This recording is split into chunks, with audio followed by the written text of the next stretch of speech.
একটা ফ্যামিলিতে আমার বাবা একটা পাকিস্তানি একটা কোম্পানিতে জব করতেন ম্যানেজার পদে।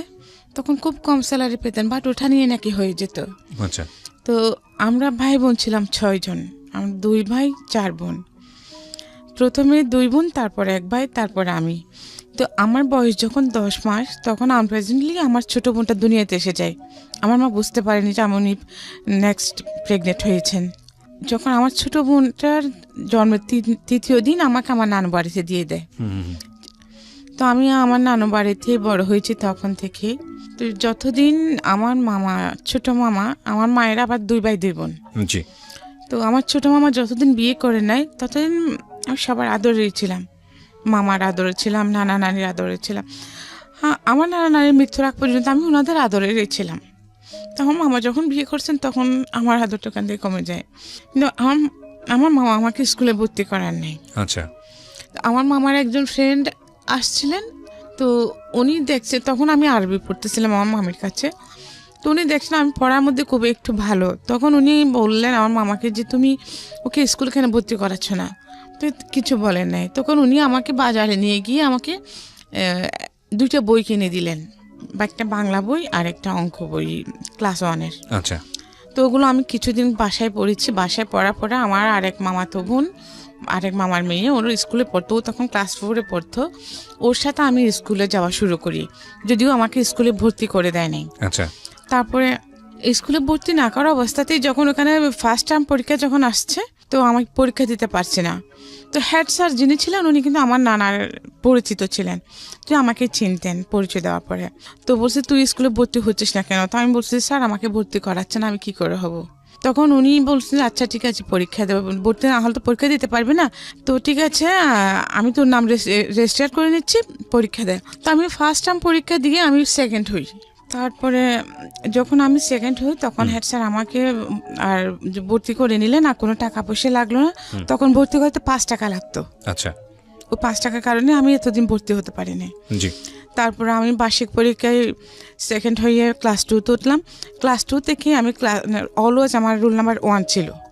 কিন্তু আমার কখনো ওই যে এরপর আমি বই কিনতাম না, তখন স্কুলেও বই দিত না, সরকারিভাবে কিনতে হতো। তো আমি কি করতাম, আমার 1-এর বই হয়তো বা ক্লাস 2-র বই অন্য একজনকে দিলাম, যে কারো মনে যারা 2 জন পড়ালেখা করতেছে, একজন 2-তে বা একজন 3-তে। তো আমার 2-র বই ওকে দিয়ে, যে বোনটা 2-তে উঠেছে ওকে দিয়ে, ও 3-র বইগুলো আমি নিতাম। এইরকম চেঞ্জ করে করে পড়তাম। আর আমাদের প্রত্যেক বছরই স্কুলে যে ফাংশনটা হতো, খেলাধুলা হতো, তো ওখানে আমি অনেকগুলো ইভেন্টে প্রাইজ পেতাম। যে রবীন্দ্রসঙ্গীত, নজরুল সঙ্গীত, দেশাত্মবোধক, তারপরে high jump, long jump, 200 metre, 400 metre দৌড়, স্কিপিং, সুই সুতা, এগুলো তো আমি অলওয়েজ ফার্স্ট হতাম। ওইখানে আমি যে প্রাইজগুলো পেতাম, খাতা কলম ওগুলো দিয়ে আমার হয়ে যেত। ইভেন বছরের লাস্টে গিয়ে যখন আমি, ওই সময় বাবা কোথায়? আমার বাবা ছিলেন না, আমার 3 বছর বয়সে আমার বাবা মারা গেছেন। মারা গিয়েছিলেন? জি। আচ্ছা। তো আমার মা অনেক কষ্ট করে আমার বাকি ভাই বোনদের বড় করেছেন। জি। তারপরে ওই বছর লাস্টের দিকে এসে যখন আমি খাতা কলমে ক্রাইসিসে পড়ে যেতাম, তো মাঝে মধ্যে স্কুলে যাওয়ার সময় আমার নানা আমাকে 25 পয়সা 50 পয়সা এরকম দিতেন। তো ওইগুলো আমি জমায় রাখতাম, তখন আমি ওই খাতা কলমগুলো কিনতাম। আবার মাঝে মধ্যে ইউনিসেফ থেকে কতগুলো খাতা দিত, ওইটা পেলেও আমার হয়ে যেত। জি। তো এইভাবেই আমি ক্লাস 7-এ আসি। 7 পর্যন্ত উঠে ক্লাস হাই স্কুলে উঠেও আমাকে ভর্তি করায় নাই। এরকম 4-5 মাস স্কুলে না যাওয়ার ফলে, তো হাই স্কুল প্রাইমারি স্কুল একসাথেই ছিল। তখন একদিন মোহাম্মদ আলী স্যার আমরা স্কুলে টিউবওয়েল থেকে পানি নিয়ে আসতাম, পানি খাইতাম। তো আমি সেরকম সকালে একদিন পানির জন্য গেছি, তো হাই স্কুলের হেড স্যার আমাকে দেখেছেন। তো বলছি কি তুমি এখনও ভর্তি হও নাই, স্কুলে আসো না কেন, তুমি তো পড়ালেখায় ভালো। তা আমি বলছি স্যার অ্যাকচুয়ালি আমি ভর্তি হতে পারি নাই। তখন বলছি ঠিক আছে তুমি আজকে স্কুল টাইমে আমার সাথে দেখা করো। তো আমি গেলাম স্কুলে, তখন উনি আমাকে বলছে ঠিক আছে তোমার তো বোধহয় আর্থিক সমস্যাটা খুব বেশি। তো উনি আমার বাবা মার কথা জিজ্ঞেস করলেন, তো আমি বলছি স্যার আমার বাবা নেই, আমি নানা বাড়িতে থাকি। তখন উনি আমাকে নিজে স্কুলে ভর্তি করা নিলেন। আচ্ছা আচ্ছা। ক্লাস 6-এ। তারপরে আমি ক্লাস 6 থেকে, তখন আমি যেহেতু 5 মাস পরে ভর্তি হয়েছি, তো আমার রোল নাম্বার 9 হয়, মেয়েদের মধ্যে সেকেন্ড, ছেলে মেয়ে উভয়ের মধ্যে আমি টপ 10-এর মধ্যে ছিলাম। তো আমি যখন ক্লাস 7-এ পড়ি, সেপ্টেম্বর মাস, তখন জোহরের নামাজ পড়তেছিলাম, ওই সময় আমার মামার সাথে একজন লোক আসেন। আচ্ছা। তো ওনারা আমাকে আমি ওনাদেরকে নাস্তা দিতে গেছি নামাজ পড়ে উঠে। এরপরে তো হ্যাঁ জলে যেরকম মানুষ আসে সবাই চলে গেছে। পরে 2-1 দিন পরে শুনতেছি উনি আমাকে বিয়ে করতে চাচ্ছেন। ওনার বয়স তখন 45 এক্সিট করছে। আচ্ছা আচ্ছা। উনি দুবাই থাকতেন। তো ওনার তখন উনি অলরেডি 5 সন্তানের জনক। ওকে। ওনার 5টা ছেলে মেয়ে, ওনার সেকেন্ড মেয়ে আমার সমবয়সী। হ্যাঁ। তারপরে আমার মামা তখন বেকার ছিলেন। আমার মামা একটা মেস ফ্যাক্টরিতে চাকরি করতেন। তার আগে ওনার চাকরি চলে যায়, তখন উনি বেকার ছিলেন। তো উনি নাকি আমার মামাকে বলেছেন যে বিদেশে নিয়ে যাবেন, হ্যাঁ আমাকে পড়ালেখা করাবেন। এইসব যখন বলছে মামা আমাকে ওনার সাথে বিয়ে দেওয়ার জন্য রাজি হয়ে গেছেন। কিন্তু এই কথা শুনে আমার মা, আমার ভাইটা আমার 6 বছরের বড়, এবং আমার মেজো আপা, ওরা কেউ বিয়েতে রাজি না। কিন্তু আমার মামা নাসুর বাঁধা, আমার মামা বলেছেন আমি ছোটবেলা থেকে বড় করেছি, আমি বিয়ে দিব, আর সে বেটার আর কিছু পাবো না। আচ্ছা। তো এখন সতীনের করে বিয়ে হলে কি হবে, সতীন ছাড়া বিয়ে হলে কি হবে, আমি এইগুলো কিছুই বুঝতাম না। তখন আমার 12 বছর চলতেছে মাত্র। তারপরে আমাকে বিয়ে দিয়ে দেওয়ার জন্য অনেক ঝগড়াঝাটি হচ্ছে। তখন আমার ভাই এক পর্যায়ে মারামারি পর্যন্ত লেগে গেছে আমার মার সাথে, আমার মামার সাথে। আমার মা ভাইকে লম্বা কিরিচ নিয়ে দৌড়ায় ছুটছেন। আচ্ছা। তারপরে এখন আমাকে তো আর যেতে দিচ্ছে না। আমার ভাই বলছে তুই আমার কাছে চলে আয়, ওদের সাথে থাকার দরকার নেই, কিন্তু আমাকে যেতে দিচ্ছে না। তখন আমার ভাই আমাকে ডেকে এনে বলতেছে যে দেখ তুই তো এগুলো বিয়ের সাথে কিছু বুঝিস না, তোকে যদি ওরা রাজি কিনা ওখানে কাজে আসবে, তোকে রাজি কিনা জিজ্ঞেস করলে তুই বলবি যে না তুই রাজি না। তুই যদি রাজি না হস তাহলে তোর বিয়েটা হবে না। তা আমি বলছি আচ্ছা ঠিক আছে। এরপরে যখন কাজে আসছে তো ওখানে সবাই, আমার মামা আরো ওখানে যত লোকগুলো ছিল ওরা তো সবাই বড় বড়, আমার ভাইয়া তো ছোট ছিল। তো আমাকে বলতেছে যে তুই রাজি তো?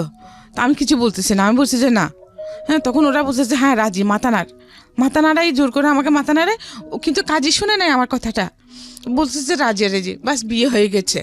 তারপর বিয়ে পরে ওখানে বিয়ে হয়ে গেল আপনার? হ্যাঁ, ওই লোকের সাথে আমার বিয়ে হয়ে গেছে। ওকে। আপনার ফ্যামিলি জানতো ওনার সম্পর্কে, জানতো যে ওনার আগে একটা বিয়ে আছে এরকম আছে? হ্যাঁ, সবকিছু জানতো। জেনে শুনে আপনাকে এভাবে বিয়ে দিল? জি, জেনে শুনে দিয়েছেন। ওকে। তো এটা কোনো নাকি ফ্যাক্টর না, পুরুষ মানুষের বয়সটা কোনো ফ্যাক্টর না। আচ্ছা, তার এগুলো আমি বুঝতামই না। তারপর আমাকে বিয়ে দিয়ে দিয়েছে। বিয়ের পরে ওই লোকের সাথে যখন আমাকে এখন যেটা বাসর বলতেছে, বাসর দিল, তো আমি কিছু বুঝি না। আমাকে ওখানে রুমে ঢুকে দেওয়ার আগে আমার মামি বললো যে উনি যখন রুমে ঢুকবেন তুই ওকে সালাম করবি। তো উনি যখন রুমে ঢুকে যখন আমার হাত ধরে টানাটানি করছে, আমি দৌড় দিচ্ছি একদিকে, রুমের এক কোনায় চলে গেছি। তারপর দেখি উনি চুপচাপ বসে আছেন। তো হঠাৎ আমার মনে পড়ছে আমার মামি যে আমাকে বলছে ওনাকে সালাম করতে, তা আমি আবার গিয়ে ওনাকে সালাম করছি। ওকে। যদিও আমরা হাসছি, বাট বুঝতেই পারছেন যে কতটা আজকের আমাদের সামাজিক সচেতনতার জায়গা থেকে এই ধরনের ভয়ানক ব্যাপারগুলো চিন্তা করা যায়। জি, আমি যখন ওনাকে সালাম করেছি তখন উনি আমাকে ধরে ফেলছেন। তো ঠিক আছে, আমি বলছি সমস্যা নাই, তুমি ভয় পেয়ে না, তুমি এমনি শো, তুমি ওইদিকে ওখানে বসে থাকার পর দাঁড়িয়ে রাখার দরকার নেই, তুমি ঘুমাও, তুমি তোমার মতো ঘুমাও। তো আমি ঠিক আছে, আমি এক পাশে শুয়ে গেছি। উনি বিদেশ চলে যাবেন আবার, 4 মাস ছিলেন, 4 মাসের মধ্যে এইসব এত কিছু করে ফেলেছেন।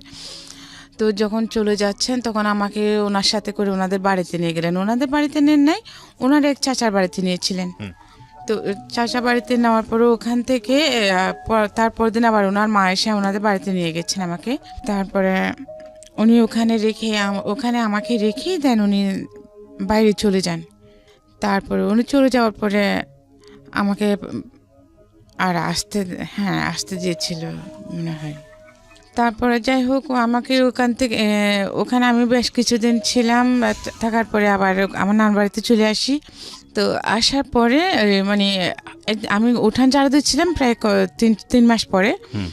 তো উঠান ঝাড়ু দেওয়ার পর আসরের নামাজের পরে তো ঝাড়ু দেওয়ার সময় হঠাৎ আমি অজ্ঞান হয়ে পড়ে যাই। আচ্ছা। তো আমার মামি দেখার পরে আমাকে বাসায় নিয়ে যায়। বাসায় নিয়ে পানি ঢালার পরে আমি সুস্থ হই, আমার জ্ঞান আসে। কিন্তু এরপর থেকে কেমন জানি আমি পাগলামি করি। আচ্ছা। হ্যাঁ, সবাই বলছে জিনের বাতাস লেগেছে, যেটা হয় গ্রামাঞ্চলে আর কি, যেটা বলে। হ্যাঁ, এরকম। আমি 3 মাস কমপ্লিটলি এরকম ছিলাম। আচ্ছা। হ্যাঁ, কিন্তু এর মধ্যেও যে উনি যে আমাকে পড়ালেখা করাবেন বলেছিলেন, বাট উনি কিন্তু আমাকে পড়ালেখা আর করার নেই। হ্যাঁ, তো এরপরে তো আপনি যেটা বলছিলেন যে ওনার আগের ওয়াইফ ছিল, সেখানে বাচ্চা কাচ্চাও ছিল, তো আপনাকে কি এটা ওই বাড়িতে নিয়ে গিয়ে তুলেছে নাকি অন্য কোনো বাড়িতে, না, নাকি ওনার তখন এক আপনি চাচা- জানেন না বিষয়টা আসলে? না, ওনার এক চাচার বাড়িতে নিয়ে গেছিলেন, ওনাদের বাড়ি থেকে দূরে। ও আচ্ছা, তখন আপনি জানেন না ঘটনাটা, নাকি বিয়ের পরে জেনেছেন, বিয়ের আগে জেনেছেন? এই ওনার বউ আছে যে সেটা হ্যাঁ। জানতাম। ও জেনে শুনেই বিয়ে করেছেন? হ্যাঁ, আমি তো বিয়ে সম্পর্কেই জানতাম না। এক্স্যাক্টলি, আপনি তো সেটাই জানেন না, আপনার বিয়ে কি ফ্যামিলি সে- জেনে শুনেই বিয়ে দিয়েছে। হ্যাঁ, আচ্ছা, বিয়ে কি সেটাই তো আমি বুঝতাম না। রাইট, তারপর? তো সেজন্য ওনার বউ থাকলে কি বা না থাকলে বা আমার তাতে কোনো একটা কিছু Right. যায় আসে না। Right, right. হ্যাঁ, তারপরে আমাকে ওনার চাচা বাড়িতে নিয়ে গেলেন, ওখানে আমি রাতে ছিলাম। তারপর দিন সকাল ও তো মানে এর মধ্যেই সব জায়গায় জানাজানি হয়ে গেছে, আমাকে সন্ধ্যায় নিয়ে গেছে। তারপরে মানে মাগরিবের পরেই সবার কাছে জানাজানি হয়ে গেছে যে উনার আমাকে ওখানে নিয়ে গেছে। ও যে সেকেন্ড ম্যারেজ করেছে ওই মেয়েটাকে এখানে নিয়েছে। মানে গ্রাম তো পাড়া প্রতিবেশী সবাই একদম আমাকে দেখতে আসতেছে। তো সবাই শুধু বলতেছে বুড়া হয়ে গেছে, বুঝা বেড়া, যে এত সুন্দর একটা ছোট্ট একটা বাচ্চা মেয়েকে, তার মেয়ের বয়সী একটা মেয়েকে বিয়ে করলো, আর মানুষগুলো কেমন এমন বাচ্চা মেয়েটাকে এরকম একটা বুজ্জার হাতে দিয়ে দিল, সবাই এটা বলতেছে। তারপরে এলেন ওনাদের বাড়ি পিঠার মধ্যে, পরে আবার বাসায় চলে আসছেন। তখন তো আপনি আপনার হাজবেন্ডের চাচার বাড়িতে। জি। তো ওইখান থেকে আপনি কি খবর নিচ্ছেন ওনার সম্পর্কে? আমি খবর নিচ্ছি না তো, খুব বেশি দূরে না। ও, ডিসটেন্সটা খুব বেশি দূরে না। আচ্ছা আচ্ছা। তো ওখানে যে ও বাড়ির এই বাড়ির সবাই আমাকে দেখতে আসছে না, তো এরা কথাবার্তা বলতেছে, ওরা সেটা বলতেছে, আপনি? আমি শুনতেছি। আচ্ছা আচ্ছা আচ্ছা, ওকে। আমি শুনতেছি জাস্ট এটুকুই। তারপর দিন কি করছে, সকাল 9টার দিকে আমার শাশুড়ি আসছে। আসি বলে যে ছেলে যখন বিয়ে করছে ভালো হলো, আমার ছেলে খারাপ হলো, আমার ছেলে তো আমার ছেলে বিয়ে করছে কি আমি ফেলে দিতে পারবো, বউ এখানে কেন থাকবে, আমার ছেলে বউ আমার বাড়িতে যাবে। তো এইটা বলে আমাকে নিয়ে গেছে। তো ওনার ছেলে যাওয়া পর্যন্ত ওখানে ছিলাম, ওনার ছেলে যাওয়ার পরে ওখান থেকে আমি চলে গেছি আমাদের বাড়িতে। তো তারপরে বাড়িতে যাওয়ার পরে কিছুদিন পরে এই ঘটনা হলো যে আমি হঠাৎ অজ্ঞান হয়ে গেলাম। উনি যখন চলে গেছেন যেদিন চলে গেছেন ওই রাতে, এরপর 2 রাত আমি ওখানে যতদিন ছিলাম আমার সত্যির সাথে একই বিছনায় ঘুমাইতাম। আচ্ছা আচ্ছা। তো হ্যাঁ, একদিন রাতে আমার ঘুমে যাওয়াতে দেখি কি উনি আমার চুল ধরে টানতেছেন। তো আমি শুনেছি, এখন এগুলো বিশ্বাস করি না, তখন মানে শুনেছি আর কি বলছে, মানে আমাকে উনি তাবিজ করেছেন। আচ্ছা।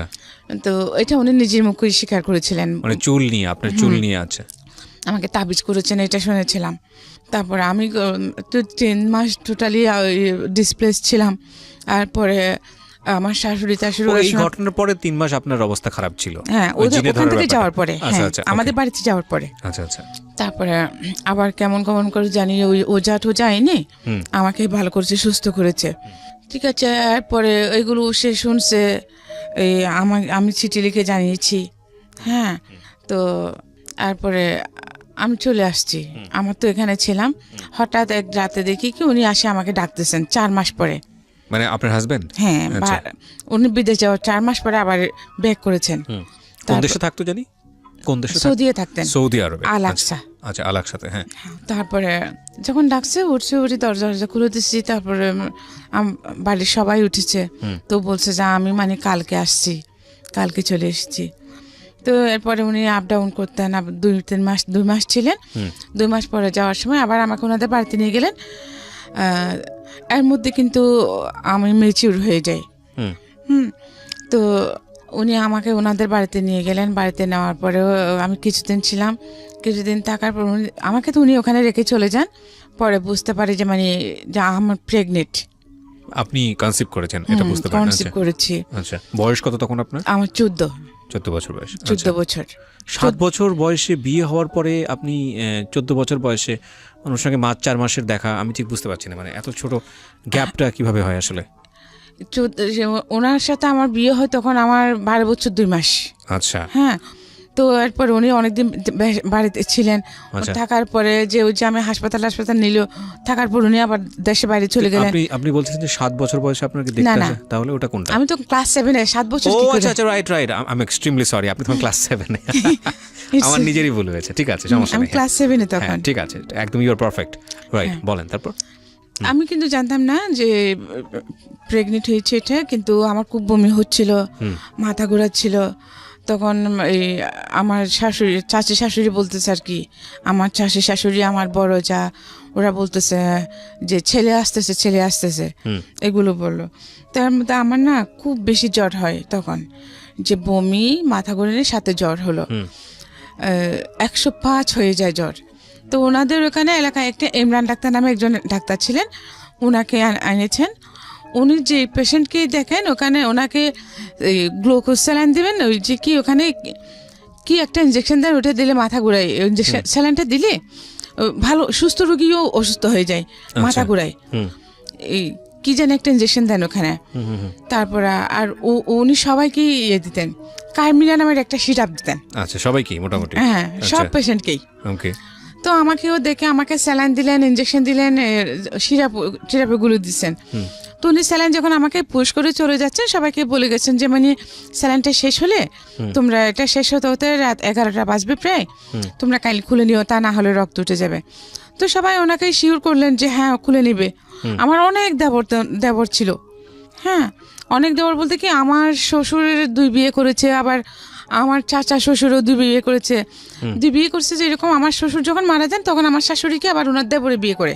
আচ্ছা। তো 2 বউ মিলে অনেকগুলা ছেলে মেয়ে। ওকে। তারপরে যে দেখি কি সবাই খাওয়া দাওয়া করে ঘুমিয়ে গেছে, কিন্তু স্যালাইন খোলার জন্য কেউ নাই। এটা রাতে যখন শেষ হয়ে গেছে, স্যালাইন শেষ হওয়ার পরে যে অনেকগুলো রক্ত উঠে গেছে, মানে স্যালাইনের রক্ত উঠে গেছে? হ্যাঁ, স্যালাইনের রক্ত উঠে গেছে শেষ হয়ে, কিন্তু কেউ আসছে না। আমি সবাইকে ডাকতেছি, কেউ নাই, সবাই ঘুমিয়ে গেছে। তো আমি কি তখন আমার শরীরে কাঁপুনি ছুটে গেছে ভয়ে। তো আমি কি করছি, আস্তে করে টেপটা খুলে কোনো রকমে সুইটা টান দিয়ে খুলে ফেলেছি। সুইটা টান দিয়ে খোলার ফলে এই যে ফিনকি দিয়ে রক্ত বেরোচ্ছে। হ্যাঁ, তো আমি ওইটা জানতাম না যে ওই যে যেখানে পুশ করছে ওই জায়গাটা চিপে ধরতে হবে। আচ্ছা। তারপরেও আমি কি জানি কেন জানি যখন ব্লাড বেরোচ্ছে তখন আমি চেপে ধরেছি, তারপর কিছুক্ষণ পরে ব্লাড বন্ধ হয়ে যায়। তো দেন আমার যে আমি ওয়াশরুমে যাব, কিন্তু আমার মাথা ঘুরাচ্ছে খুব, আমি উঠতে পারছি না, লাইট টাইট সব অফ। কিন্তু তো ওয়াশরুমে যাবো, যে আমার শাশুড়ি বারান্দায় শোন, হ্যাঁ আমার শাশুড়ি যেখানে শোন, আমার শাশুড়ি পায়ের নিচে বদনা থাকে দরজার ফাঁকের মধ্যে। আচ্ছা। তো ওখান থেকে বদনা নিয়ে বাইরে ওয়াশরুমে যেতে হয়। আচ্ছা। তারপরও আমি হাতটায় গেছি, তো ওখানে তো অন্ধকার, আমার শাশুড়ি পায়ের সাথে লেগে আমি পড়ে গেছি এই বদনা নিতে গিয়ে। তো আমার শাশুড়ি কে করে চিল্লে উঠছে, উঠে লাদ দিছে। তো আমাকে দেখছে, বলো তুমি এখানে কি করতেছো? তো আমি বলছি মা আমি ওয়াশরুমে যাব সেজন্য, কিন্তু আমার ওই যে মাথা ঘুরাচ্ছে, আমি পড়ে গেছি, বদনা কুস্তি গিয়ে আপনার পায়ের সাথে লেগে পড়ে গেছি। তখন উনি আমাকে ওয়াশরুমে নিয়ে গেলেন। তা আমি ওয়াশরুম সেরে আসলাম, আসার পর উনি বললেন স্যালাইন কীভাবে কে খুলছে? আমার যে কেউ খুলে নাই, তো রক্ত উঠে গেছে, সেজন্য আমি নিজে টান দিয়ে খুলে ফেলেছি। তো উনি গিয়ে দেখলেন ওখানে অনেকগুলো রক্ত উঠে গেছে। তারপরে উনি শুয়ে গেছেন, কিন্তু আমার জ্বর কমে নাই। আচ্ছা। জ্বর না কমার পরে এখন যে আমি কিন্তু কোনো কাজকর্ম করতে পারছি না তখন। তা আমার সৌদিনী কী করছে, আমি কাজ করতে পারছি না, উনি কিন্তু এটা চালাকি করু আমাকে উনি রান্না বান্না করে খাওয়াতে হবে, সেই জন্য যে উনি আমার ননদের বাড়িতে চলে গেছে সেটা কিন্তু আমি জানি না। হ্যাঁ, আমি জানতাম ওনার বেড়াতে গেছেন, কিন্তু ওনার 4 ছেলে মেয়ের মধ্যে, ওনার 5 ছেলে মেয়ের মধ্যে একটা মারা গেছে, আরও 4টা ছেলে মেয়ে রেখে উনি একা চলে গেছেন। এখন ওদেরকে আমি নিজেই তো অসুস্থ, ওদেরকে আমি কিভাবে রান্না করে খাওয়াবো? হ্যাঁ, আমি ওদেরকে রান্না করে খাওয়াতে পারছি না। পরে কি করছে, ওনার বড় ছেলেকে দিয়ে ছোট মেয়েটাকে নিয়ে গেছে, ছোট ছেলেটাকে নিয়ে গেছে, বড় ছেলে মেয়ে থেকে গেছে। তো আমার শাশুড়ি ওদেরকে রান্না বান্না করে খাওয়াচ্ছে, যদিও আমার শাশুড়ি ওনাদের সাথে খান না, ওনার যে দেবরকে বিয়ে করেছেন ওখানে খান। তারপরে 10 দিন এরকম ছিলাম। 10 দিন থাকার পরে আমি একটু সুস্থ হই। এই 10 দিন কিন্তু আমি না খাওয়াইছিলাম। হ্যাঁ, উনি আসছেন এর মধ্যে, তো আমি রান্না বান্না করতে পারি না, সেজন্য উনি আমাকে খাবার দিতেন না। তো আমার শাশুড়ি কী করতেন, চুরি করে ওনাদের 2-3টা গরু ছিল, দুধের গরু, গাই ছিলেন, তো দুধ দহন করতেন। ওই বিকাল 4টার দিকে যখন সবাই ঘুম থাকতো, আসরের সময় আমার শাশুড়ি নামাজ পড়তে যেতেন, তখন উনি চুরি করে আমাকে 1 গ্লাস দুধ দিতেন, বা বিস্কিট থাকলে 2টা বিস্কিট দিতেন। এই আমার খাওয়া। আচ্ছা, এই মানে বাচ্চা পেটে নিয়ে এইরকম অবস্থা? 10 দিন এরকম ছিলাম। আচ্ছা। তো 10 দিন পরে 10 দিনের দিন আমি একটু সুস্থ হই। সুস্থ হওয়ার পরে ওদিন শুক্রবার ছিল, তো আমাকে বলতেছে যে এইভাবে তোমার এখন 4 মাস চলতেছে, তখন আমার প্রেগন্যান্সির 4 মাস চলতেছে, তুমি সামনে তোমার বডি বড় হয়ে যাবে, তখন তুমি আর যেতে পারবে না, তুমি এখন আমার সতীন আর আমার শাশুড়ি আমাকে বলতেছে তুমি এখন তোমার বাবার বাড়ি থেকে ঘুরে আসো, আজকে শুক্রবার, আগামী শুক্রবারে তোমাকে মালিক গিয়ে নিয়ে আসবে, মালিক আমার দেবর। তা আমি বলছি আচ্ছা ঠিক আছে। তো আমি ওই দিন আমাকে ভাত দিবে যে তো একটা শুকনো একটা লাকড়ি ছিল, বড় ঘাস ছিল। আমাকে বলে যে এটা একটু ফাড়ি দাও কষ্ট করে, এই তারপরে তুমি গোসল টোসল করে খাওয়া দাওয়া করে নাও, জুমার পরে তুমি চলে যাইও। তো আমি ঠিক আছে, আমি অনেক কষ্ট করে লাকড়িটা অর্ধেক ফেটেছি, লাকড়ি করেছি গাছেটা। তারপরে জোহর আজান দিছে, আমি গোসল টোসল করে ভাত টাত খাইলাম। খাওয়ার পর আমাকে পাঠিয়ে দিয়েছে, 50টা টাকা দিয়েছে। তো বিয়ের সময় আমাকে যে কাপড় চোপড় দিয়েছিল ওগুলো কিছুদিন ওগুলো রেখে দিছে। আচ্ছা, সোনা গয়না সব রেখে দিছে। এই আমাকে 2টা শাড়ি, 2টা ব্লাউজ, 2টা পেটিকোট আর একটা পুরনো ব্যাগ দিয়েছে। ব্যাগ দিয়ে আমাকে 50 টাকা দিয়ে মালিকের সাথে পাঠিয়ে দিল। তো আমাকে বলছে আজকে শুক্রবারে যাচ্ছ, আগামী শুক্রবারে মালিক যাবে, তুমি চলে আসিও। তো ঠিক আছে, আমিও চলে গেছি। কিন্তু এয়ারপোর্ট আমাকে আনতে যায় না। 1 শুক্রবার, 2 শুক্রবার, এই প্রায় মানে তখন আমার প্রায় 8 মাস চলতেছে। তো কি করবো এখন আমি? আমার মামাকে বলতেছি, আমার ওরাও তো গরিব, এখন আমি ওখানে, ওরাও আমাকে সহ্য করতে পারছে না। আচ্ছা, হ্যাঁ, যে আমাকে বিয়ে দিয়েছে বড় লোকের কাছে, ওদেরকে শুদ্ধ ক্যারি করবে এটা ভেবে। এখন সে আমারই করসপরেন্স দিচ্ছে না। উনি আমাকে চিঠি পাঠাইছেন কি, ও আমি যাওয়ার পরে, তুমি আমার মাকে লাথি মেরে চলে এসেছো, হ্যাঁ, তো তোমাকে আমি নিব না। যে মেয়ে আমার মাকে অপমান করে লাথি মেরে চলে আসে, তার আমার বাড়িতে তার কোনো ঠাঁই নেই। সে যদি আমার মা, আপনার জামাই আপনাকে বলছে? চিঠি লিখেছে, তখন তো মোবাইল ছিল না। তো উনি 1 মাস পরে চিঠি আসা, 1 মাস লাগে একটা চিঠি আপ ডাউন করতে। তো আমি ওনার চিঠি পাই যে তুমি আমার মাকে লাথি মেরে চলে এসেছো, আমার মার সাথে বেয়াদবি করেছো, এখন তুমি আমার মার পায়ে ধরে ক্ষমা চাইবে, আমার মা যদি তোমাকে ক্ষমা করে দেন তুমি আমাদের বাড়িতে থাকতে পারবে। হ্যাঁ, তো এখন আমি কিছুই বুঝতে পারছি না ব্যাপারটা। আমি ওনাকে কখন লাথি মারলাম, আমি তো এসব কিছুই জানি না। তখন আমি ওনাকে বললাম যে চিঠি লিখলাম যে আমি তো এসব কিছু জানি, এরকম কিছু হয়নি, আমি অসুস্থ ছিলাম, মাথা ঘুরে পড়ে গেছিলাম ওনার পায়ের সাথে হুচটকে, আমি তো ওনাকে লাথি মারি নাই। তো চিঠি না, আমি ওনাকে ক্যাসেট পাঠালাম, একটা ট্যাপ রেকর্ডারে ক্যাসেট কথা রেকর্ড করে সম্পূর্ণ ঘটনা আমি ওনাকে বলে পাঠালাম। প্রথম ছিল হলো, তারপরে ও তো কোনো খোঁজখবর নেয় না।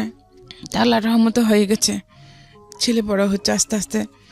তো ও কিন্তু আর আসে নাই, মানে আপনার জামাইয়ের খোঁজ নিচ্ছে না? খোঁজে নেয় নাই, টাকা পয়সাও দেয় নাই, এই আসেও নাই, আমার টোটালি কোনো খোঁজ রাখতেছে না। কিন্তু এর মধ্যে আমার মামাও কিন্তু আমাকে ইয়ে করতেছে। হ্যাঁ, ওরা কেউ আমাকে সহ্য করতে পারছে না। তারপরে এখন আমার ছেলেটা যখন 1 বছর হয়ে গেছে, তো ওইখানে ফ্যামিলি প্ল্যানিংয়ে লোক নিচ্ছিল, ক্লাস 8 পাস নিচ্ছে তখন। হ্যাঁ, তো আমার ক্লাসমেটের ভাই কিন্তু ফ্যামিলি প্ল্যানিংয়ের হেড ছিলেন ওখানকার, আমাদের এই থানার।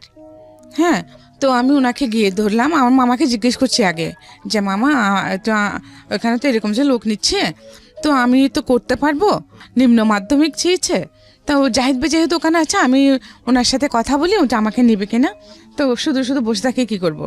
তো আমার মামা বললেন যে আচ্ছা ঠিক আছে যা।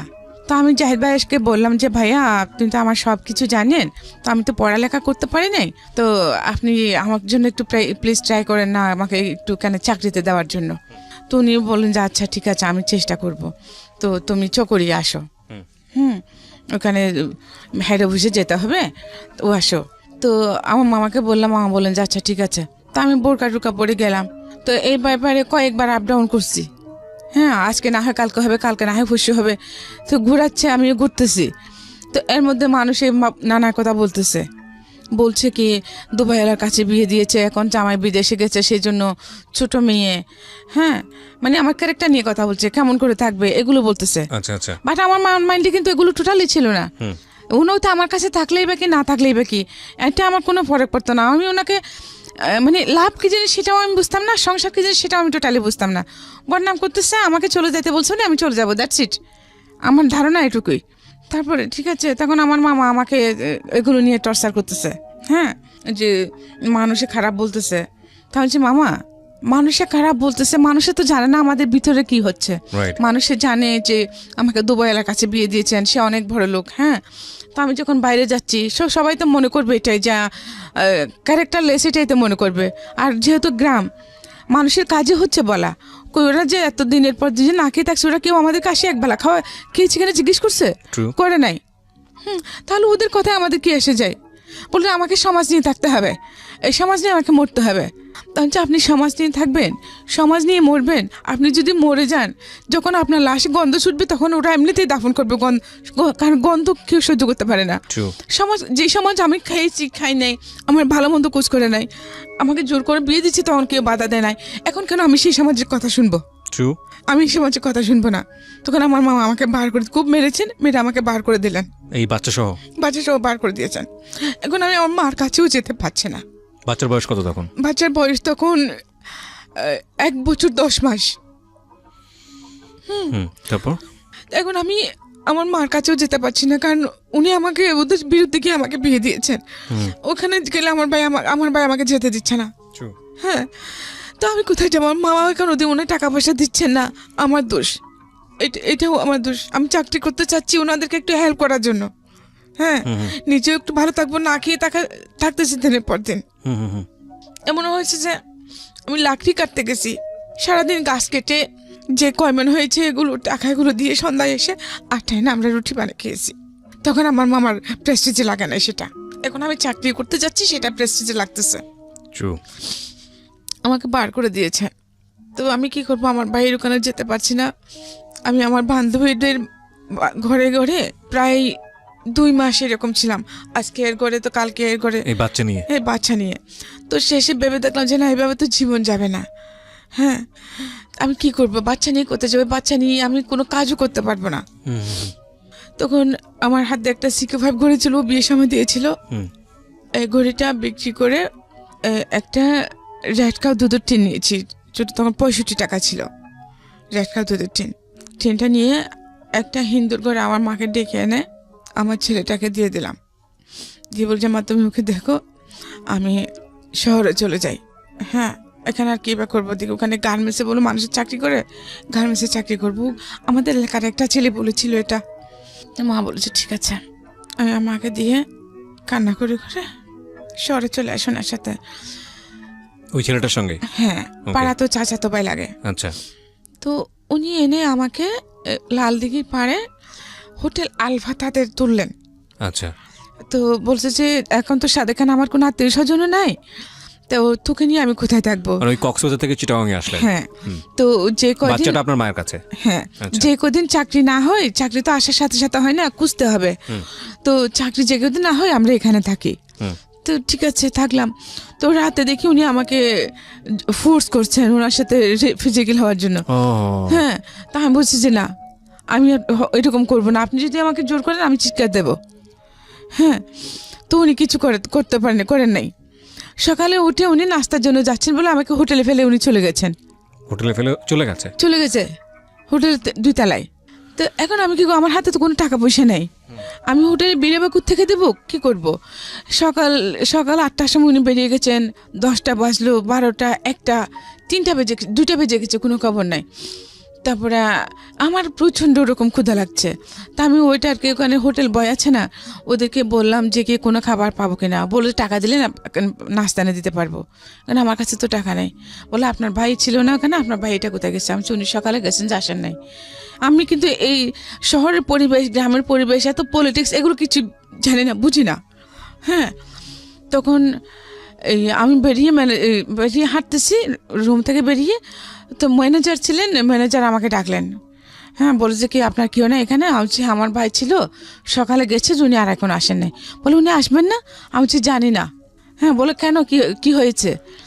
তো আমি চুপ করে আছি।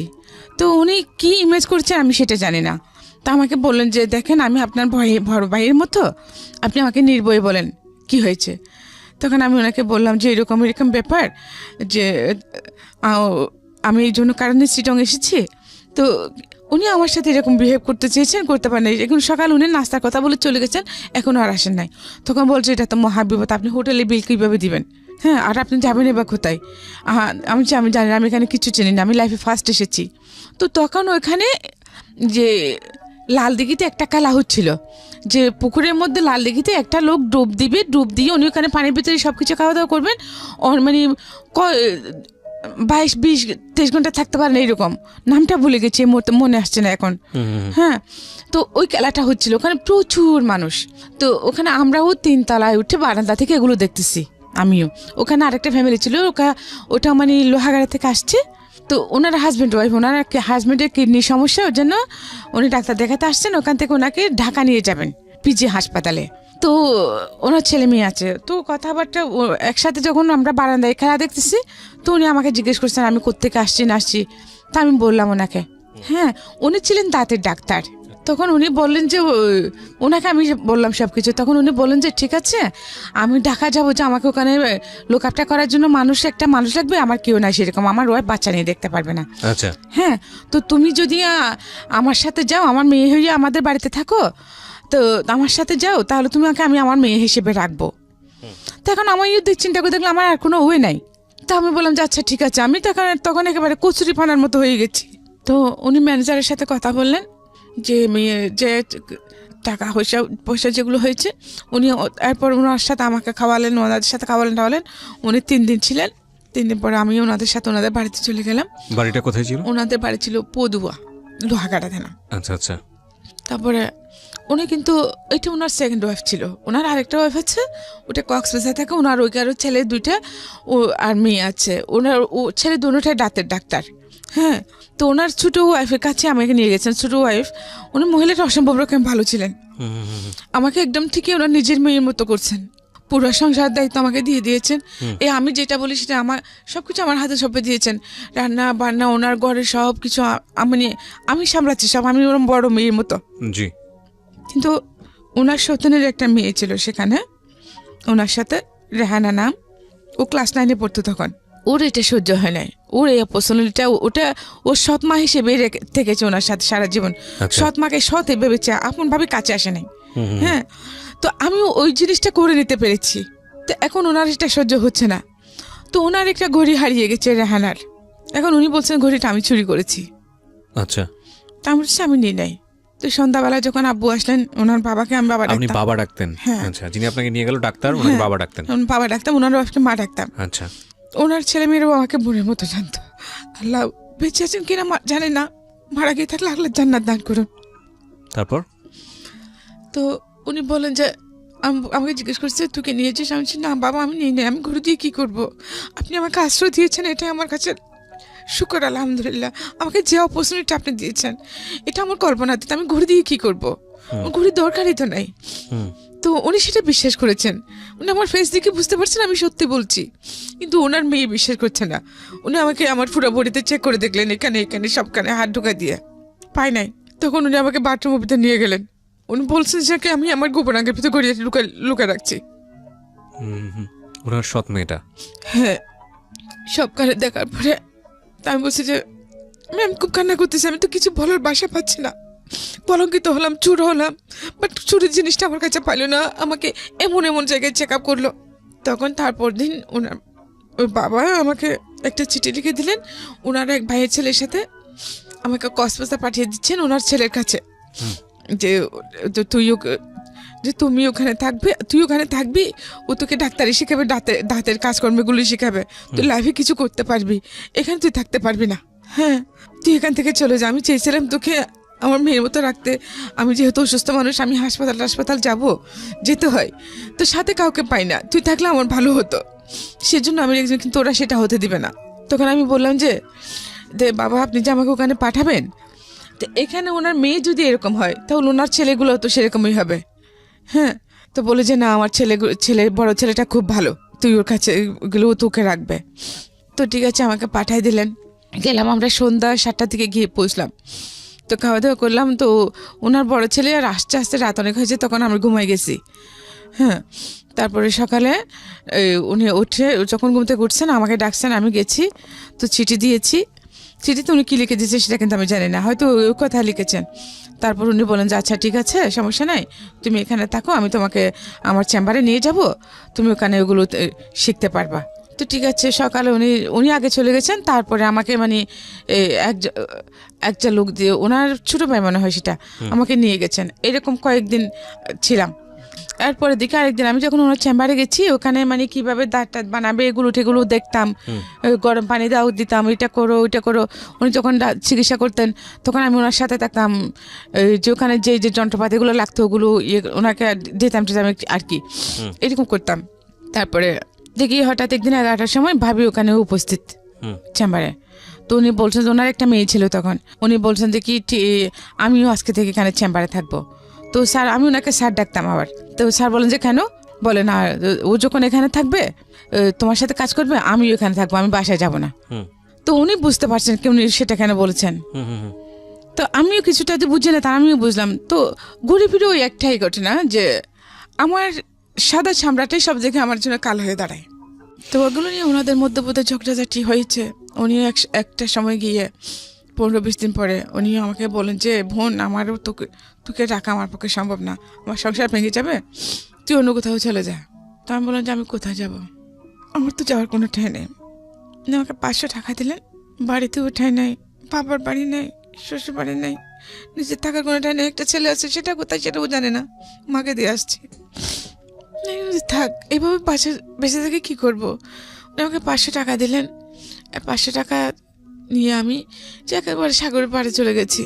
তা বাঁচবো না, কিসের জন্য বাঁচবো? আমার যখন কিচ্ছুই নেই। তার উপরে যে মানুষের বাসায় কাজ করবো ওইরকম আমাকে রাখে না। আমার সাদা চামড়াটা দেখলে কেউ আমাকে কাজে বুয়া হিসেবে রাখে না। তারপরে আমি ডিসিশন নিলাম যে আমি মরেই যাবো। তো আমি সাগরে ঝাঁপিয়ে পড়ি। তখন দেখতে পাচ্ছিলাম দূর থেকে একটা স্পিড বোট আসতেছিল, ছোট স্পিড বোটগুলো 2জন লোক ছিল।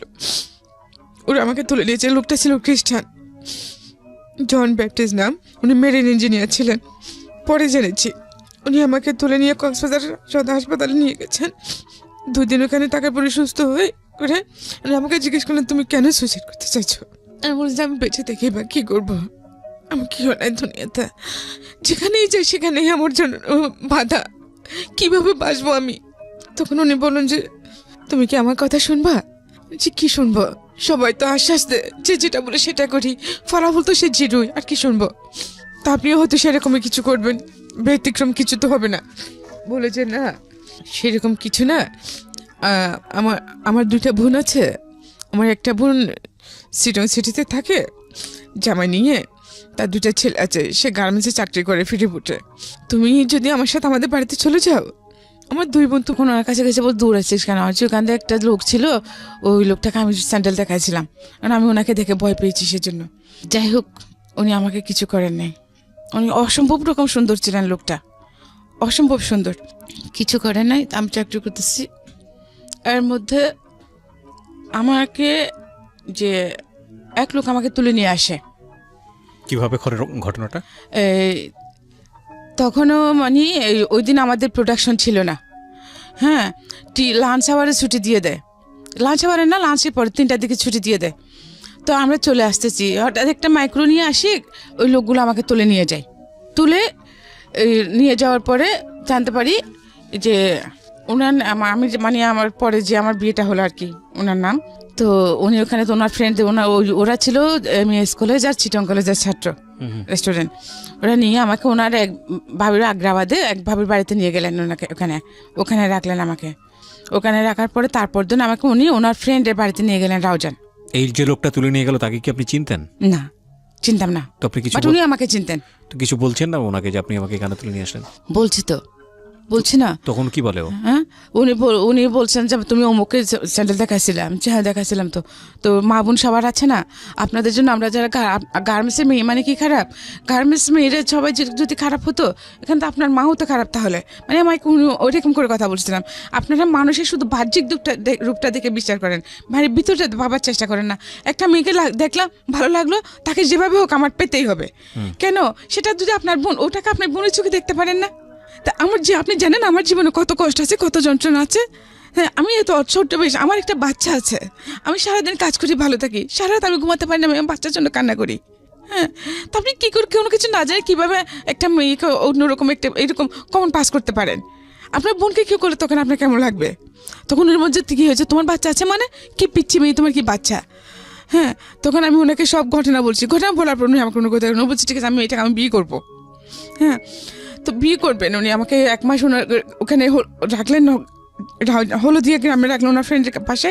ওখান থেকে আনে মাজারে বিয়ে করেছেন, আমানসা মাজারে, বাইজিদ বুস্তের মাজারে। মানে যিনি যে ভদ্রলোকের কথা আপনি বলছেন, যিনি আপনাকে ব্যাপটিস করেছিল সেই লোক? হ্যাঁ। কি নাম ছিল ওনার? ওনার নাম ছিল লিয়াকত আলী কন্ট্রাক্টর। লিয়াকত আলী কন্ট্রাক্টর, ওকে। তারপর তো উনি পড়ালেখা বেশি করেন নাই, এসএসসি পাস করেন নাই। বাট লোকটা ভালো ছিল, উনি তো খারাপ হলো তো আমার ক্ষতি করতে পারতেন, খারাপ ক্ষতি করে আমাকে ছুড়ে ফেলে দিতে পারতেন, মেরে ফেলতে পারতেন। বিয়ে করলেন আপনাকে? ওকে। হ্যাঁ, তো উনি বিয়ে করে ভাড়া করে লাগলো আমাকে। 6 মাস পরে ওনাদের বাড়িতে নিয়ে গেল, ওনার মা এসে নিয়ে গেলেন। তখন তো ওদের বাড়িটা অনেক বড়, হ্যাঁ, কিন্তু ওদের যেরকম বড় বাড়ি ওদের কালচার কিন্তু সেরকম না, কেউ পড়ালেখা করে না, কেউ শিক্ষিত না। হ্যাঁ, মানে চিটংয়ের স্থায়ী লোকদের, আদিবাসী চিটংদের যেরকম কালচার সেরকমই। আচ্ছা, বিহেভ টিহেভ কোনো কিছু ঠিক নেই। আচ্ছা ঠিক আছে, আমাকে নিয়ে গেছে, আমি থাকতেছি। পরে জানতে পারলাম যে দেখি কি যে আমার শাশুড়ি নাকি আমার হাজবেন্ডের জন্য 8টা কেস করেছেন। মানে মা হয়ে সন্তানের জন্য 8টা কেস? ও সব সম্পত্তি নিয়ে। তো আমার বিয়ের পরেও মানে তখন 3টে, যখন আমাকে বিয়ে করতেছে তখন 3টা কেসের রায় হয়েছে। উনি খালাস পেয়েছেন, উনি দোষী না। আচ্ছা, তার বিয়ের পর আর বাকি 5টা হয়েছে। তো যাই হোক, ওখানে আমি সংসার করতেছি, কিন্তু আমার শাশুড়ি আমাকে টোটালি সহ্য করতে পারেন না। হ্যাঁ, আমি গরিবের মেয়ে, আমাকে বিয়ে করে ওনার ছেলে কিছু পাই নাই। হ্যাঁ, সেজন্য উনি আমাকে খুব টর্চার করতেন, আমার শাশুড়ি। জি। এমন অবস্থা হয়েছে যে আমি করে সব কাজকর্ম করলাম, ওনার 8টা মেয়ে, 2টা মেয়ে বিয়ে হয়েছে, বাকি সবগুলো ছোট ছোট। তো ওদের পায়খানা প্রস্রাব সব আমি পরিষ্কার করতাম, কাপড়, মানে আমার বাচ্চার মতো আমি বড় করেছি ওদেরকে। ওরা কিন্তু আমার গায়ে হাত তুলতে দ্বিধা করে নেই।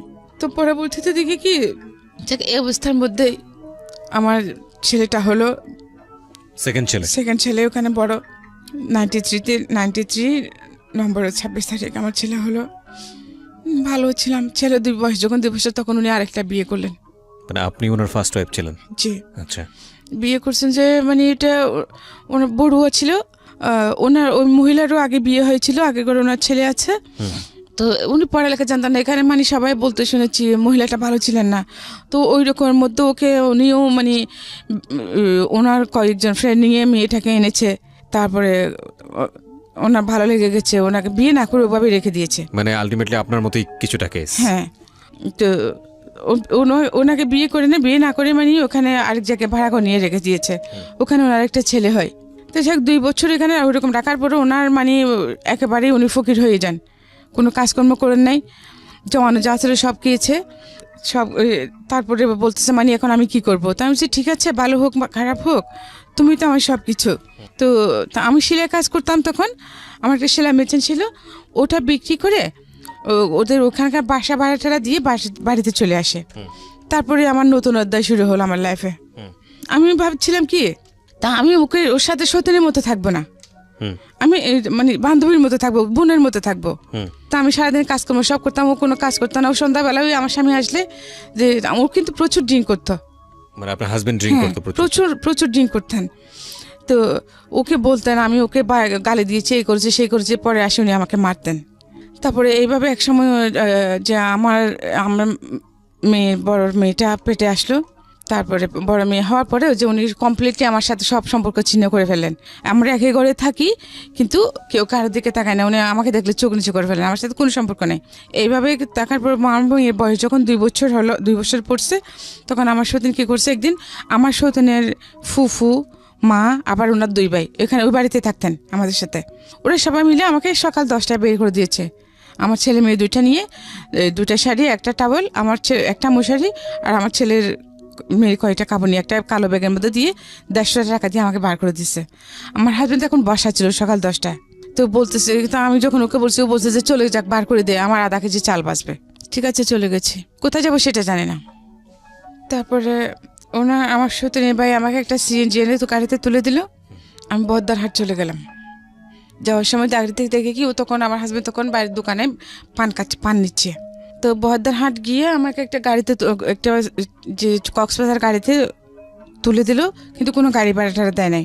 তো যখন গাড়ি ভাড়ার জন্য আসছে, তখন আমি আমার কাছে যে টাকাগুলো ছিল ওইটা দিচ্ছি, বলে যে আরও লাগবে। আমি আমার কাছে আর কোনো টাকা নেই।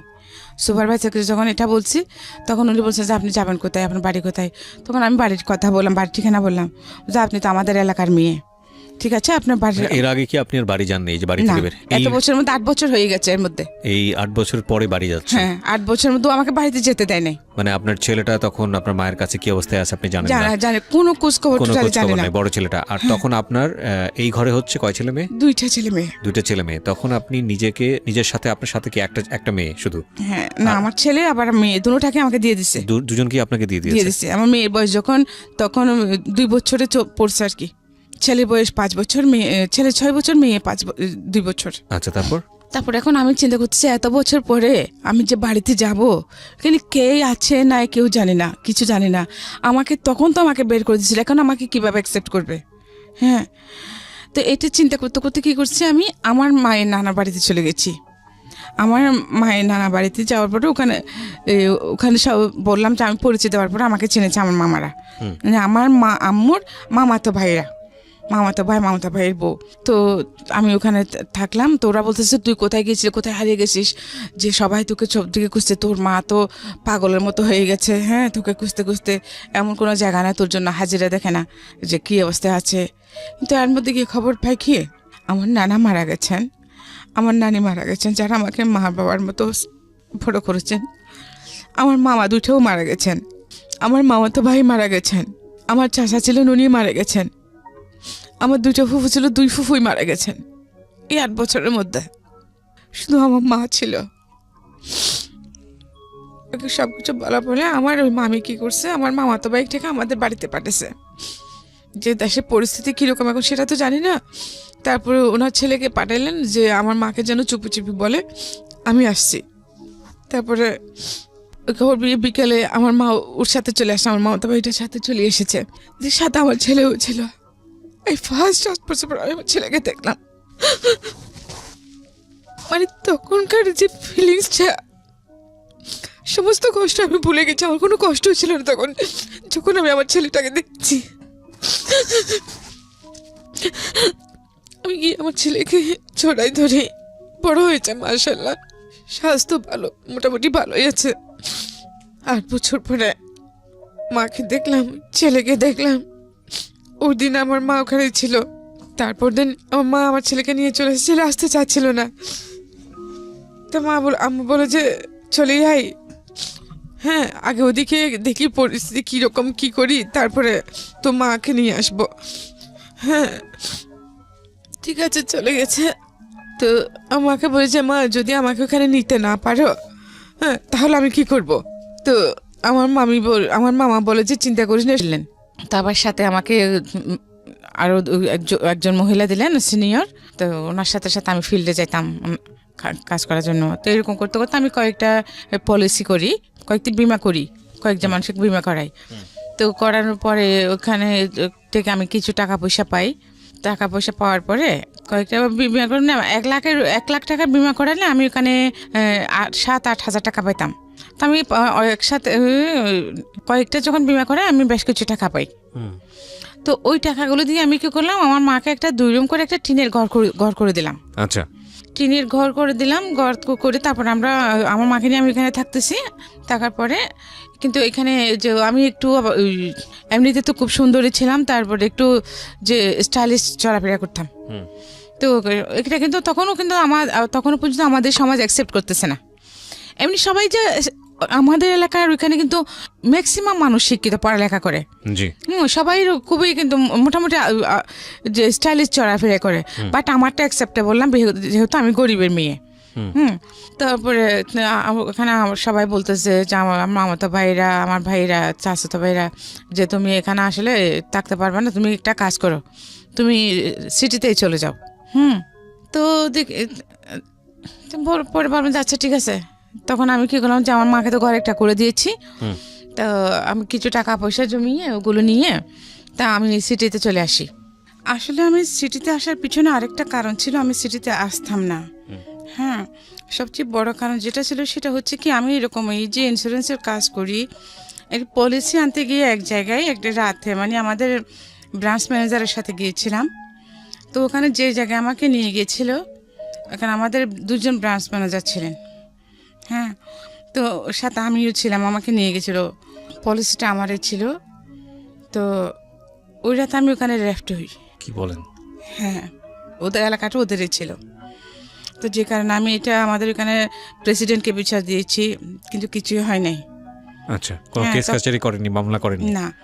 তো এখন মামলা তো করবো যে আমার যেহেতু বাচ্চা কাচ্চা আছে, আমার ওখানে তো এমনিতেই ওখানে পরিস্থিতি তো সেরকম ছিল না, তখন আরো বেশি খারাপ হয়ে যাবে। আজকের মতো পরিস্থিতি ছিল না? না, এখনকার মতো পরিস্থিতি তখন ছিল না। তো এই জন্য আমি আর মামলা টামলা করি নাই। আর যেহেতু আমি যাকে দৌড়াবো তার পিছনে তো আমাকেও দৌড়তে হবে, তো ওই দৌড়ানোর সময়টা তো আমার ছিল না। তো এইসব কিছু চিন্তা করে তা কিছু করি নাই। কিন্তু উনি আমাকে বললেন যে এখানে আমাদের হেড অফিসের যে প্রেসিডেন্ট, চেয়ারম্যান, ওনাকে বিচার দিতে। হ্যাঁ, তো উনি যেহেতু করছেন না, আর উনি কী করবেন, সেম কথাই তো শুনবো। সেই জন্যে আমি ওখানকার চাকরি ছেড়ে সিটিতে চলে আসি। টাকা পয়সা যা ছিল আমার মাকে একটা ঘর বেঁধে দিলাম, বাচ্চাদের জন্য দিয়ে কিছু, বাকি কিছু নিয়ে আমি এখানে চলে আসলাম। তো এখানে আসলাম, এখানে একটা এই সেলাইয়ের উপর কোর্স, গার্মেন্টসের আইটেমের উপরে একটা কোর্স করলাম, যে AFRLs-এর মধ্যে। তারপরে চাকরি করবো আর কি। কোর্সটা শেষ হল 3 মাসের কোর্স। তো উনি বললেন যে আপনি এখানে কোর্সটা শেষ করলে আমরা আপনাকে ভালো জব দেবো গার্মেন্টসে, যেহেতু আমার পড়ালেখাও তেমন নেই। তো ঠিক আছে, করতেছি। তো ওইখান থেকে আবার বাড়ি যাওয়ার পথে এক ভদ্রলোকের সাথে আমার পরিচয় হয়। ওনারাও তখন কক্সবাজার যাচ্ছিলেন। তো মানে আমি টিকিট নিতে গেছি, তো এখন মহিলা বলে ওরা আমার কথা শুনতেছে না, মানে ছেলেদেরকে পুরুষদেরকে সব আগে দিচ্ছে। ওনারা 4 জন ছিলেন। তখন আমি বললাম যে ভাইয়া আমাকে একটা টিকিট নিয়ে দেন, আমি অনেকক্ষণ যাবো দাঁড়িয়ে আছি, বাট উনি আমার কথা শুনতেছেন না, বদ্দারহাট। তারপরে উনি আমাকে ওই টিকিট নিয়ে দিলেন, এবং ওনারা 4 জনের জন্য সার্সি নিয়েছেন, আর পিছনের সিটটা আমার জন্য নিয়েছেন। তো কী করছেন, এখন আমার পাশে আরেকটা লোক বসছে, তা আমি এখানে। তো শেষ আমি ওনাকে বললাম, উনি ওটা বুঝতে পারছেন যে আমি আনইজি ফিল করছিলাম। তো উনি বললেন যে আপনি যদি আনইজি ফিল করেন আমি কি ওদিকে আসবো? তো আমি বলছি যে হ্যাঁ আসেন। ওনার সাথে কথাবার্তা বলে একটু পরিচয় হয়েছে ওনাদের সাথে। তো আমি বলছি ঠিক আছে আপনি আসেন। তখন ওই ভদ্রলোকের তুলে দিয়ে উনি আসি বসতেন ওখানে। তো ওনার সাথে পরিচয় তারপরে মাঝখানে গাড়ি বিরতি নিল, ওখানে খাইতে নামলাম আমরা। ওনারা বলেন মানে আমি শুদ্ধ খাবো। নেমেছি, কিন্তু যে রেস্টুরেন্টে আমরা খেতে ঢুকেছি ওখানে আমার বড় আপার দেবর ছিল একটা। আচ্ছা। তো উনি আমাকে যখন দেখছেন, তো উনি খেয়ে উঠেছেন। আমাকে দেখার সাথে সাথে উনি অর্ডার দিয়ে দিয়েছেন আমার জন্য। তখন আমি আর ওদের সাথে খাই নাই, ওখানে খাইলাম। তো ওনারা যখন ফ্রেশ হয়ে আসছেন, তো আপনি খেতে বসছেন, আমি হ্যাঁ, আমি পরিচয় করে দিলাম। ও যে আচ্ছা ঠিক আছে। তো উনি আমাকে আমার চিটংয়ে আমি যেখানে শিখি ওখানকার অ্যাড্রেস নিয়ে নিয়েছেন। আমি অ্যাড্রেস দিয়েছি। উনি বলছেন আমরা 4 দিন থাকবো ওখানে, 4 দিন পরে চলে আসবো। কি শেখা ওটা? এই যে গার্মেন্টসের উপরে, মানে সেলাই কোর্স, গার্মেন্টসের আইটেমগুলোর উপরে। আচ্ছা আচ্ছা। প্যান্ট এগুলো। মানে এতদিন ছিলেন হলো বীমা কোম্পানিতে, এখন চলে যাচ্ছেন গার্মেন্টসে। হ্যাঁ, মানে এই ঘটনার পরে। জি। তা বাট ওই জিনিসটা আমাকে খুব করে খাইতো সারাক্ষণ। যে বেশ সেই ছোটোবেলা থেকে শুধু আমার এই যে আমার স্কিনটার জন্য আমি সব প্রতি মুহূর্তে বাধাগ্রস্ত হয়েছি। আমার প্রতি আমার একটা ঘৃণা আসে গেছে, ইভেন পুরুষ জাতটার প্রতি আমার টোটালি ঘৃণা আসে গেছে। হ্যাঁ, আমি পুরুষদেরকে টোটালি সহ্য করতে পারতাম না। যেখানে এরপর থেকে আমি এমনই ক্রেজি হয়ে গেছিলাম যে কোনো ছেলে আমাকে রাস্তাঘাটে কিছু হলে চিজ করলে, আমি পারি বা না পারি, আমি ওদেরকে মারামারি করতে নামে যেতাম। আমি এরকম হয়ে গেছিলাম। মেরেছি, অনেক মারামারি করেছি। ইভেন আমার মেয়েগুলোকে যে আমি এত বড় করেছি, এলাকার মধ্যে আমি যেখানে আছি সেখানে আজকে 20 বছর চলতেছে। আমি একজন সিঙ্গেল মাদার হিসেবে বড় হচ্ছে না বাচ্চাদেরকে। আজ পর্যন্ত আল্লাহর রহমতে কেউ কিছু আমার মেয়েদের দিকে চোখ তুলে তাকাতে পারেনি। বিকজ আপনার অভিজ্ঞতা আছে, আপনি ধরনের ঘটনা ফেস করেছেন, আপনি জানেন যে আমি চাই না আমার মেয়েদেরকে কোনো কিছু ফেস করতে হোক। যেমন আমার ছোট মেয়েটা, তা আল্লাহর রহমতে আপনি দেখছেন, ওকে কোনো একটা ছেলে যদি কিছু বলে, ও সাথে সাথে আমার মেয়েগুলো আমাকে বলে বন্ধুর মতো বড় করেছেন। মানে আপনার নিজের জীবনের অভিজ্ঞতা কাজে লাগিয়েছেন। মাশাআল্লাহ, আপনার 2 মেয়ে অসম্ভব সুন্দর দেখতে। আপনি ওই জায়গাটা একটু যান, গল্পের ধারাবাহিকতা আমরা সামনের দিকে আগাই। যেটা বলছিলেন যে আপনি ট্রেনিং নেওয়ার জন্য যাচ্ছেন সিটিতে, এরপর আমি বাড়িতে গেলাম। তখন বাড়িতে গিয়ে আমার ছেলে মেয়েদেরকে দেখে 2-3 দিন পর আমি চলে আসলাম। তারপরে আমি একদিন ক্লাস করতেছি, ওইটা আমি দেখে গিয়ে যে ভদ্রলোকের সাথে আমার গাড়িতে পরিচয় হয়েছিল উনি ওখানে হাজির। তো আমার ক্লাস শেষ করে, আমার 2টা পর্যন্ত ক্লাস ছিল, আমি ক্লাস শেষ করে বের হলাম। তো ওনার সাথে গেলাম। উনি বলছে আপনি এখানে থাকেন কোথায়?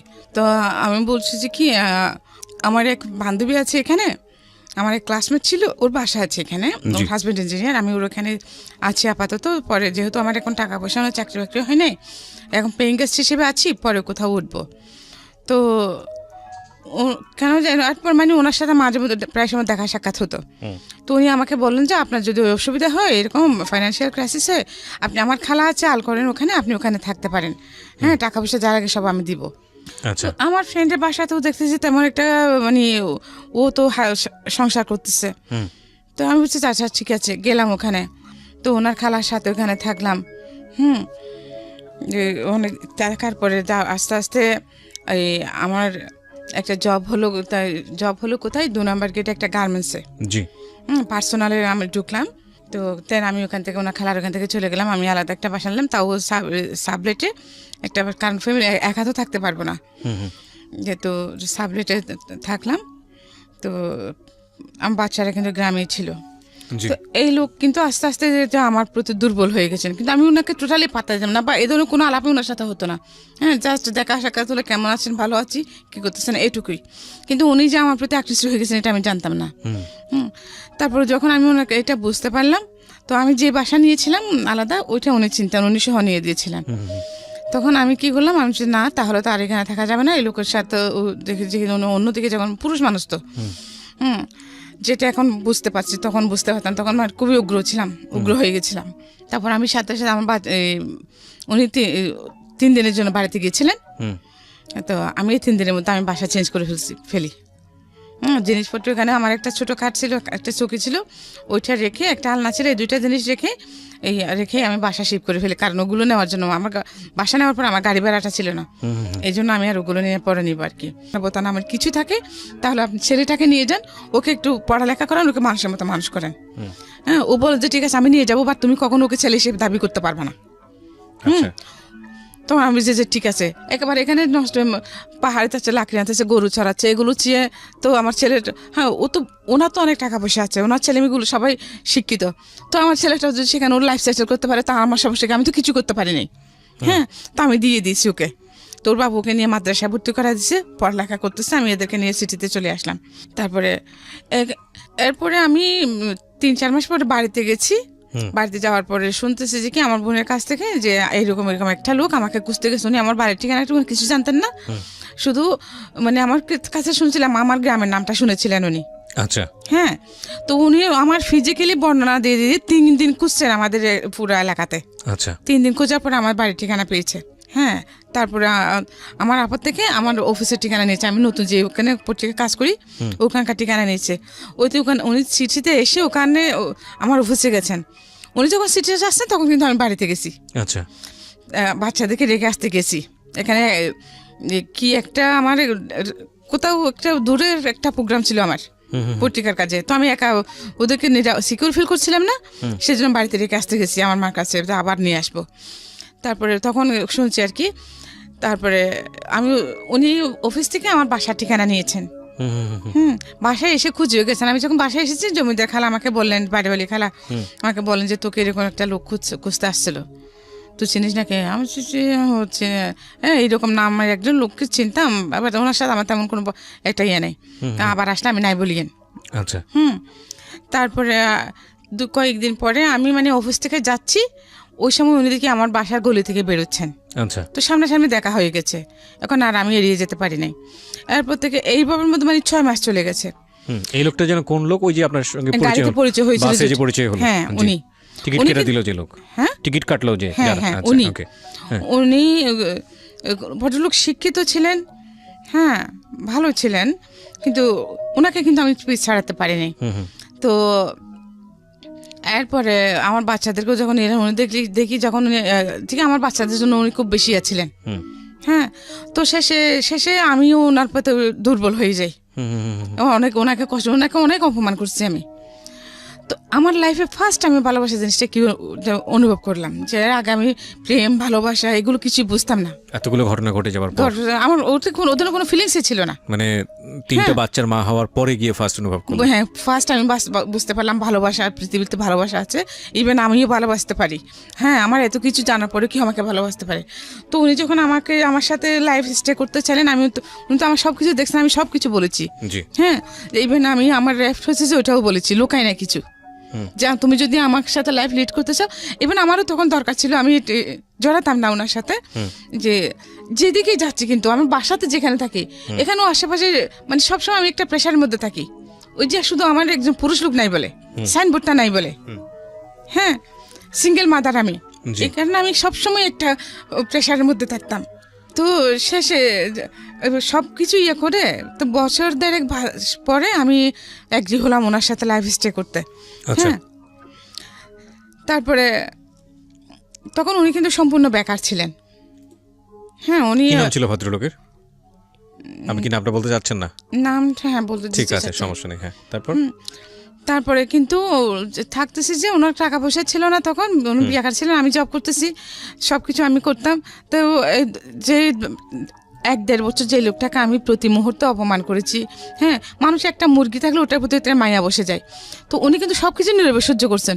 আচ্ছা। হ্যাঁ, তো কিন্তু অল টাইম আমার বাচ্চাদের সাথে নিয়ে থাকতেন উনি। বাচ্চারাও মেনে নিয়েছিলেন? হ্যাঁ, আমার বাচ্চাদেরকে মেনে নিয়ে টেনে নিয়ে থাকতেন, আমার বাচ্চাদেরকে নিয়ে সব কিছু জানতেন, আমাদের বাড়িতে গেছেন, সব দেখেছেন। হ্যাঁ, তো সব কিছু মেনে নিয়েই কিন্তু উনি আমার সাথে কন্টিনিউ হতে চাইলেন। তারপরেও আমি 1.5 বছর সময় নিয়েছি, পরে হ্যাঁ করলাম। তারপরে যে উনি আমাকে বলেন যে দেখো, আমি ওনার টাকা নাই আনতেন, আমি ওনাকে টাকা দিলাম, 3,000 টাকা দিলাম যে আমাদের বিয়ে রেজিস্ট্রি করার জন্য।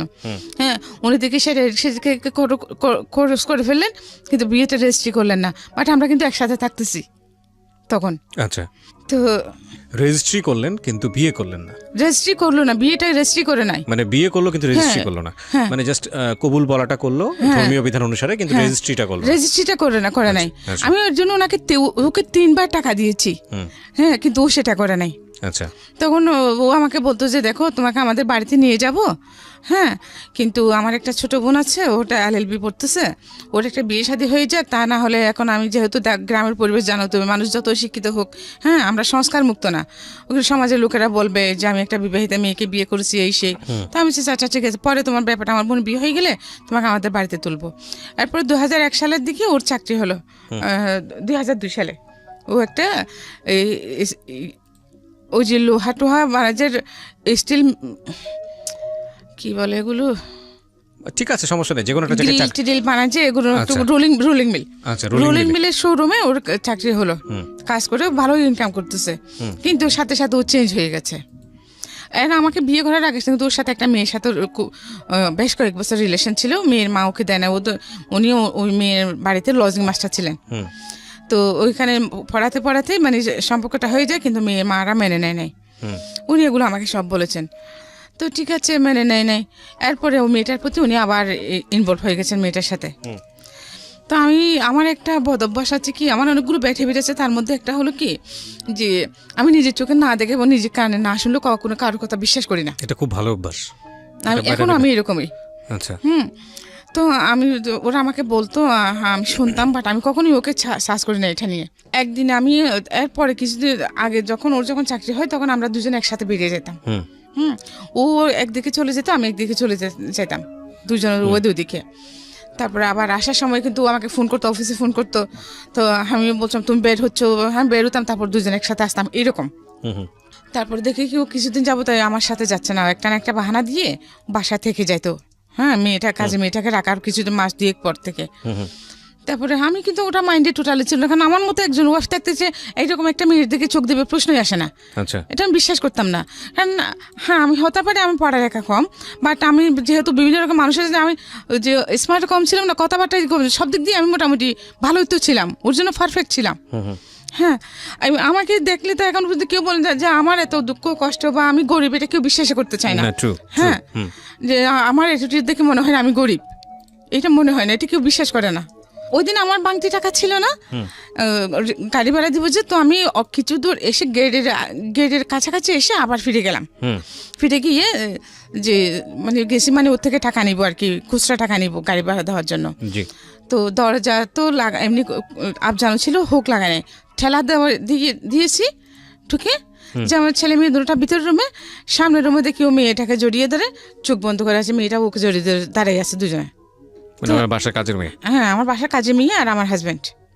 হ্যাঁ, একজন একে অপরকে জড়িয়ে ধরে দাঁড়িয়ে আছে, দুজনের চোখ বন্ধ। তখন মানে আমার মাথা ঘুরে উঠছে। তো আমি ওকে নাম ধরে ডাক দিলাম, ডাক দেওয়ার সাথে সাথে ও চমকে মেয়েটাকে ছেড়ে, যে মেয়েটাও মাথা নিচু করে দাঁড়িয়ে থাকছে। ও প্রথমে কিছু বলছে তোর ছেলে বলছে যে তুই আমাকে চেক দিতে আসছিস না, পাঠটা কিন্তু আমার মাইন্ডে, আমি গেছি টাকার জন্য। তারপরে এটা বলে ও কি করছে, আমাকে এরকম করে ধরে ধাক্কা দিচ্ছে যে আমি নিচে পড়ে গেছি সিঁড়ি থেকে, সাথে সাথে অজ্ঞান হয়ে গেছে। আমার এখানে প্রচণ্ড আঘাত লাগছিল। তারপরে ও কিন্তু আমাকে প্রচণ্ড টর্চার করতো, খুব বেশি মারতো। তারপর আমি ওকে প্রচণ্ড রকম ভালোবাসতাম, আমাকে যেরকম মারতো ওরকম ভালোবাসতো। ভালোবাসাটা আমি ওর কাছে শিখেছিলাম। ভালো আমাকে মারার কারণ হচ্ছে ও আমাকে খুব সন্দেহ করতো। তো এই ঘটনার পরে কি দাঁড়ালো, কি করলেন? এই ঘটনার পরে তো ওটা আমাকে ওই অবস্থার মধ্যে ফেলে পাশে বাসার একজন লোককে সহ ধরে নিয়ে আমাকে বাসায় ঢুকে দিচ্ছে। বাসায় ঢুকে দিয়ে ওর চাকরিতে চলে গেছে। তো তারপরে আমার 11টার দিকে যখন আমার সেন্স আসছে, তখন দেখি কি আমার ছেলে মেয়ে দুইটা আমার বুকের উপর পড়ে আছে, ঝুঁকি আছে আমার মুখের দিকে। তারপরে আমি অ্যাপ্রন পড়তাম অফিসে যাওয়ার সময়, আমি হ্যাঁ। তো ওইভাবেই আমি উঠলাম। ওঠার পরে ওদেরকে জিজ্ঞেস করছি, ওরা বলছে স্যার ওরা আব্বু ডাকতো। আচ্ছা। হ্যাঁ, ওটা আব্বু তো চলে গেছে। তখন ওই দিন কিন্তু আমার ওখানে মিটিং ছিল, ইমার্জেন্সি মিটিং, যে বাইরে থেকে ইন্ডিয়া থেকে ডেলিগেট আসবে। হ্যাঁ, তারপরে আমি চলে গেলাম। চলে যাওয়ার পরে আমাকে বস খুব রাগারাগি করলেন, তো আপনি কি হয়েছে আপনার? কিন্তু ও যে আমাকে টর্চার করতো, ওইগুলো দাগ টাগ থাকতো, ওগুলো অফিসে সবাই জিজ্ঞেস করতো। আমি এখানে ব্যথা পাচ্ছি, সেখানে ব্যথা পাচ্ছি বলতাম। ও আমাকে টর্চার করার কারণটা হচ্ছে কি, আমাকে বিশ্বাস করতো না যে আমি সারাদিন জব করতাম, ওখান থেকে আসার পর আমাকে জিজ্ঞেস করতো কার সাথে কি করছি না করছি। অথচ আমাদের অফিসটা কিন্তু আপনাদের মতো এরকম ওপেন প্লেস। আচ্ছা। হ্যাঁ, সবার ডেস্ক আলাদা, বাট ওপেন প্লেস। ওকে। তারপরে সে বিশ্বাস করতো না। ওখানে তো এরকম কোনো সিকিউর প্লেসই নেই, শুধুমাত্র চেয়ারম্যান এমডি ওদের কেবিনগুলো ছাড়া। তারপরে সে আমাকে ডেলি একবার কোরআন শরীফ মাথা নিয়ে শপথ করাতো।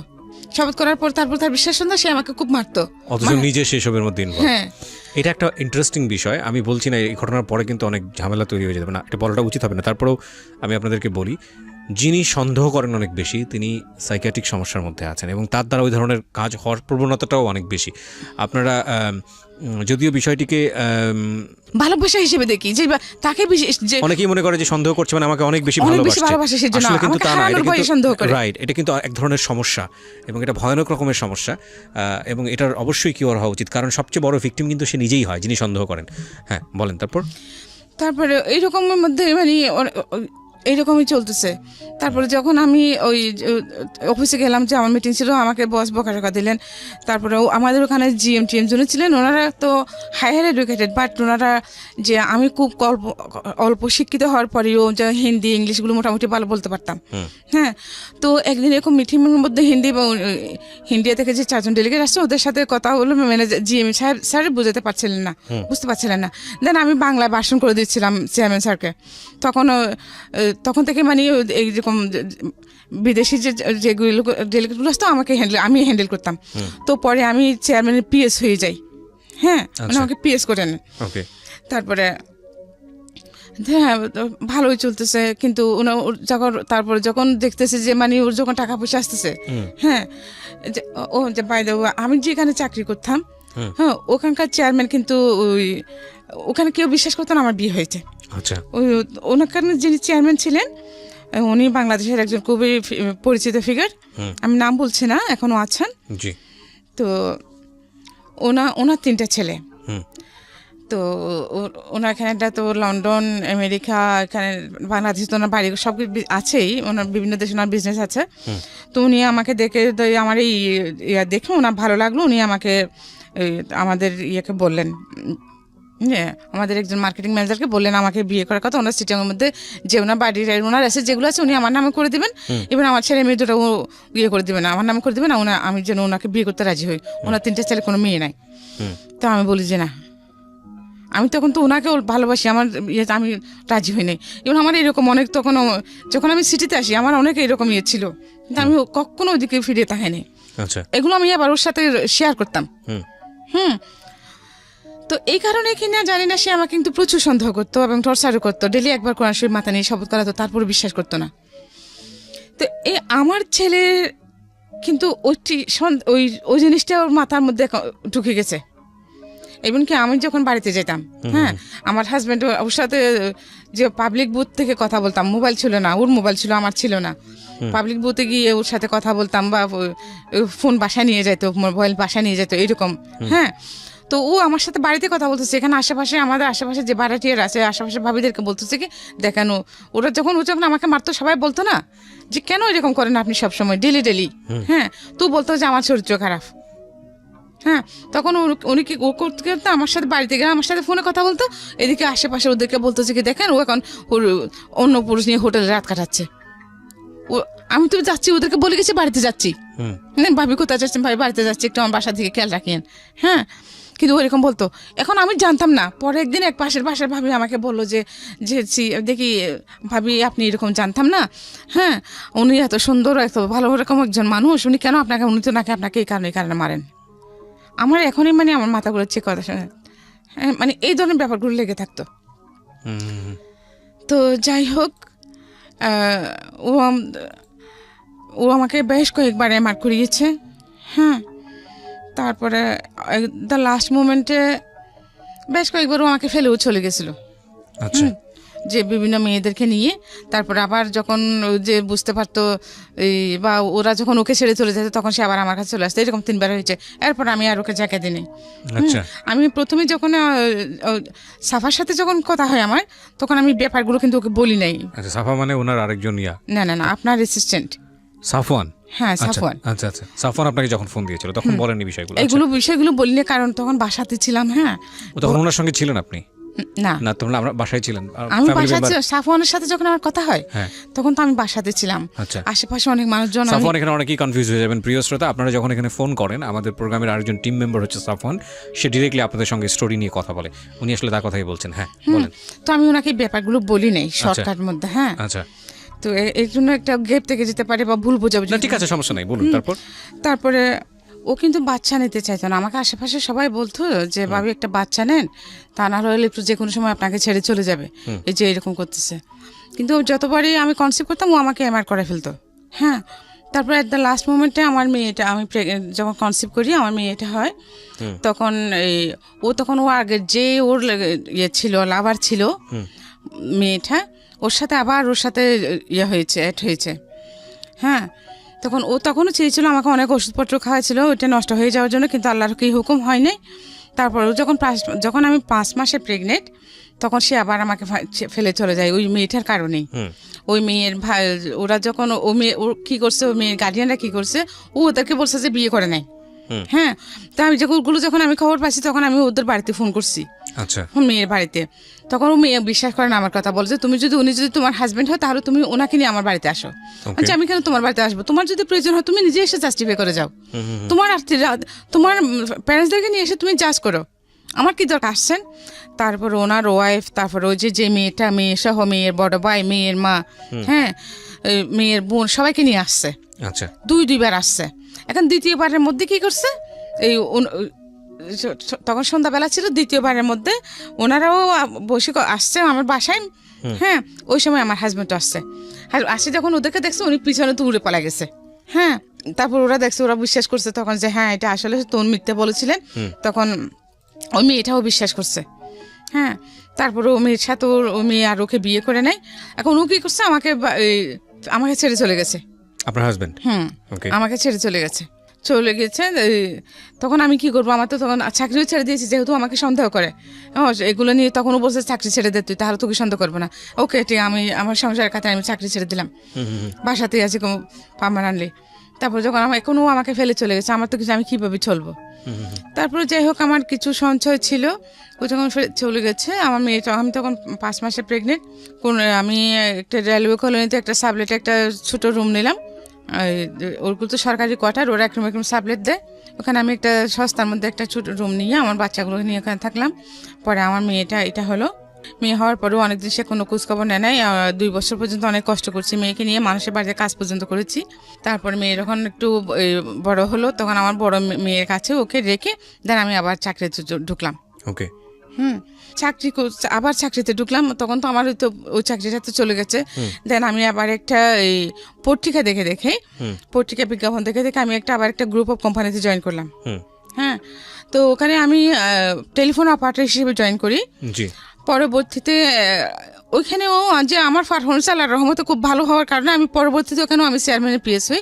আমার ওই গ্রুপ অফ কোম্পানির চেয়ারম্যানের পিএস হই আমি পরে। ওনারাও পরিচিত, যে মোস্তাফা গ্রুপ অফ ইন্ডাস্ট্রিজ, সিনভেন্ডের যে সৌদিয়া গাড়ি আছে ওগুলার, তো আগ্রাবাদ ওনাদের নিজস্ব। আমি ওখানে করতাম, প্রথমে টেলিফোন অপারেটর হিসেবে ঢুকি, তারপরে যে ওখানে পিএস হই। আচ্ছা, হ্যাঁ, তো ওখানে আমার অফিসে কিন্তু সবার সাথে, আমার কলিগদের সাথে খুব ভালো সম্পর্ক। জি, হ্যাঁ, আমার কোনো ফল ছিল না। কখনো যে ফল থাকলে তারপরেও যে মাঝে মধ্যে কাজকর্মে তো ভুল হয়, তারপরে কিন্তু ওরা সেটা নিত না তেমন একটা। আমি আমার কাজের প্রতি সবসময় খুব আন্তরিক ছিলাম। সকাল 5টায় ঘুম থেকে উঠতাম, উঠে নামাজ কালাম পড়ে নাস্তা বানাতাম বাচ্চাদের জন্য, হ্যাঁ, রান্না বান্না করতাম, তারপর ওদেরকে তুলে যারটা সবগুলো রেডি করে দিয়ে দেন আমি 8:30 পৌনে 9টার মধ্যে বাসা থেকে বেরিয়ে যেতাম। আচ্ছা। হ্যাঁ, আমার বাচ্চারাও নিজে নিজে আল্লাহর রহমতে পড়ালেখা করতো। আমার মেয়ে স্কুলে যেহেতু এটা ছোট ছিল, ছোট মেয়েটা, তো আমার বড় মেয়ে ওকে নিয়ে অনেক কষ্ট করেছে। আমার বড় মেয়ে ওর সাথে ওখানে স্কুলে চলে যাইতো, স্কুলে নিত, ওকে বাসায় রেখে পড়তো, অনেক কষ্ট করেছে আমার বাচ্চারা। তারপরে পড়ালেখা মাঝে মধ্যে গ্যাপও গেছে, ওর ক্লাস 9-এ 1 বছর ওর গ্যাপ গিয়েছিল। হ্যাঁ, এখন যে আমার যে ওই মেয়েটাকে নিয়ে তো টেনশনে, ওর একটা পরিচয় তো আছে, কিন্তু ওর বাবা তো ওকে পরিচয় দিচ্ছে না। কার বাবা? এই যে মেয়ে ছোটটার পরিচয় দিচ্ছে না। হ্যাঁ, ওর বাবা তো ওকে পরিচয় দিচ্ছে না, যে ও আমাকে ওর ফ্যামিলিতে নেয় বাট ও আমায় ওর সবকিছু আমি চিনি জানি। হ্যাঁ, তো ও কিন্তু মানে পরিচয় দিচ্ছে না বলতে আমি যেটা বুঝিয়েছি, যেহেতু আপনার সঙ্গে ওই কাবিনের রেজিস্ট্রি যেহেতু করেনি, ওইটা কারণে সে কারণে পরিচয় দিচ্ছে। ও কিন্তু আমাকে 3বার কোরআন শরীফ মাথা নিয়ে শপথ করছে, আমাকে কখনো ছেড়ে যাবে না। আর আমাকে প্রথমে আগে যেখানে বিয়ে করছে, বলে রাখি প্রিয় শ্রোতা, প্রত্যেকটা মানুষই সুন্দর, সৃষ্টিকর্তা নিপুণ হাতে তাদেরকে তৈরি করেছেন, প্রত্যেকটা মানুষই তার নিজ কর্মে সুন্দর, কিন্তু বাহ্যিক রূপটা যদি কোনো ফ্যাক্ট হয়, আমি ভাবেই বলতে চাই, বাহ্যিক রূপটা যদি কোনো ফ্যাক্ট হয়, তাহলে উনি যে মেয়ের গল্পটা এই মুহূর্তে বলছেন, ওনার সবচেয়ে ছোটো মেয়ে, ওনাকে আমি দেখেছি, উনি এসেছেন স্টুডিওতে, মাশাআল্লাহ, মানে she is absolutely amazing, she is beautiful, খুবই সুন্দর দেখতে। হ্যাঁ, বলেন।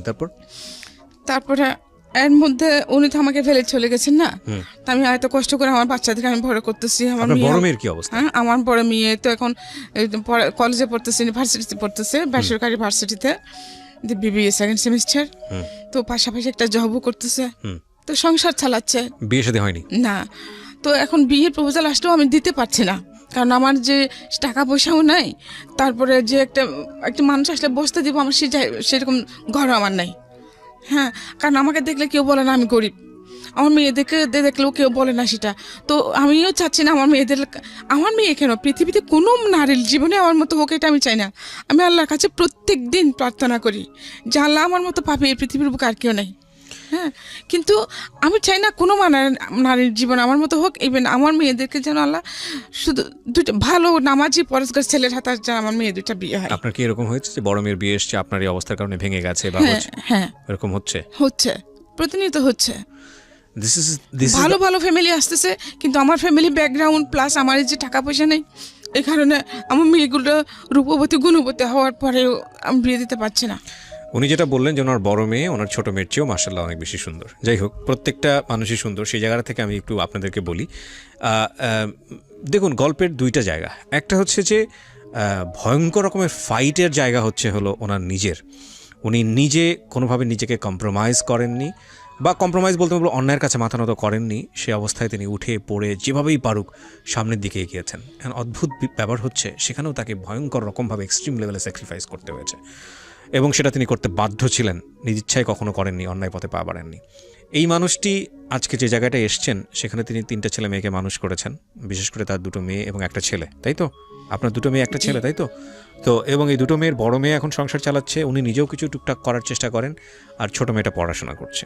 দেখুন, ভয়ঙ্কর রকমভাবে এই যে সমাজ, আমি যে বারবার আপনাদের একটা কথা বলি যে আমরা ছেলেরা আমাদের সমাজ থেকে যতটা সুযোগ সুবিধা নিতে পারি, আমাদের মেয়েরা কত রকমভাবে যে বাধাপ্রাপ্ত তার কোনো শেষ নেই। এখন দেখুন, এই মেয়েটার বিয়ের ক্ষেত্রে একটা বড় সমস্যা, সেটা কি? সেটা হচ্ছে যে এই যে ভদ্রমহিলা, তার যে ফ্যামিলি ব্যাকগ্রাউন্ড বা তার যে স্ট্রাগল, সেই জায়গাটিতে যেটা বলে যে ব্রোকেন ফ্যামিলিতে বড় হয়েছে বা যেটাই হোক না কেন, এটা আমাদের সমাজের এখন একটা অনেক বড় দৃষ্টিভঙ্গিজনিত সমস্যা, এবং সে কারণে ওনার মেয়ের বিয়েটা ভেঙে যাচ্ছে। কি অদ্ভুত বিষয়!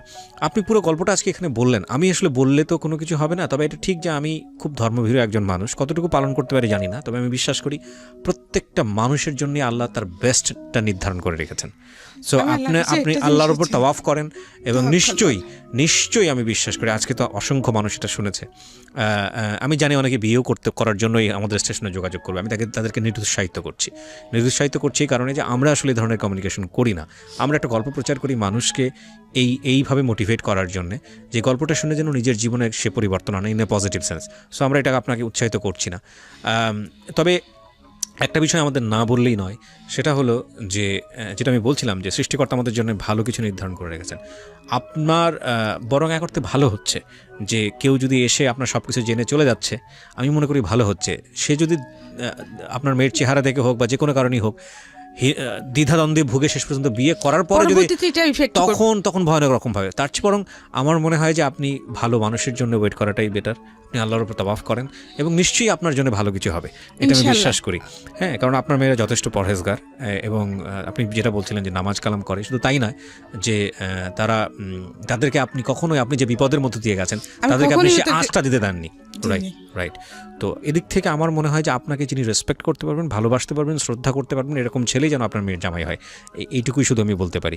আমার চাওয়া ওঠাই, আমি দোয়া করি মন প্রাণ উজাড় করে। জি, আপনার যদি শেষের দিকে কিছু বলার থাকে। হ্যাঁ, আমার চাওয়া ওইটাই যে আমি তো এখন অসুস্থ হয়ে গেছি, ঠিক চিকিৎসা করতে পারি না, ওষুধপত্র খেতে পারছে না।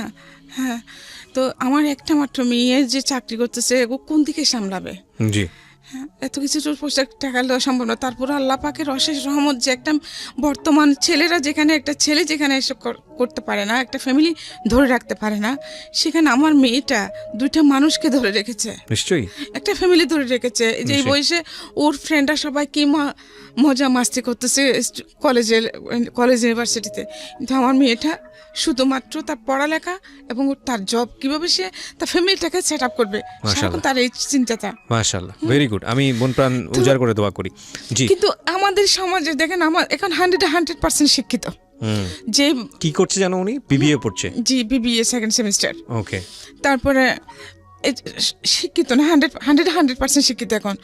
তো ওরা সবাই শিক্ষিত সমাজ, শিক্ষিত ছেলেরা, ওরা যারা প্রপোজাল নিয়ে আসে মেয়ের জন্য, মেয়ের বিয়ের জন্য, আপনার কথা জেনে ফ্যামিলি ব্যাকগ্রাউন্ড জেনে পিছিয়ে যায়। তো এটা কেমন কথা? ওর এই শিক্ষার আর কি মূল্য থাকলো?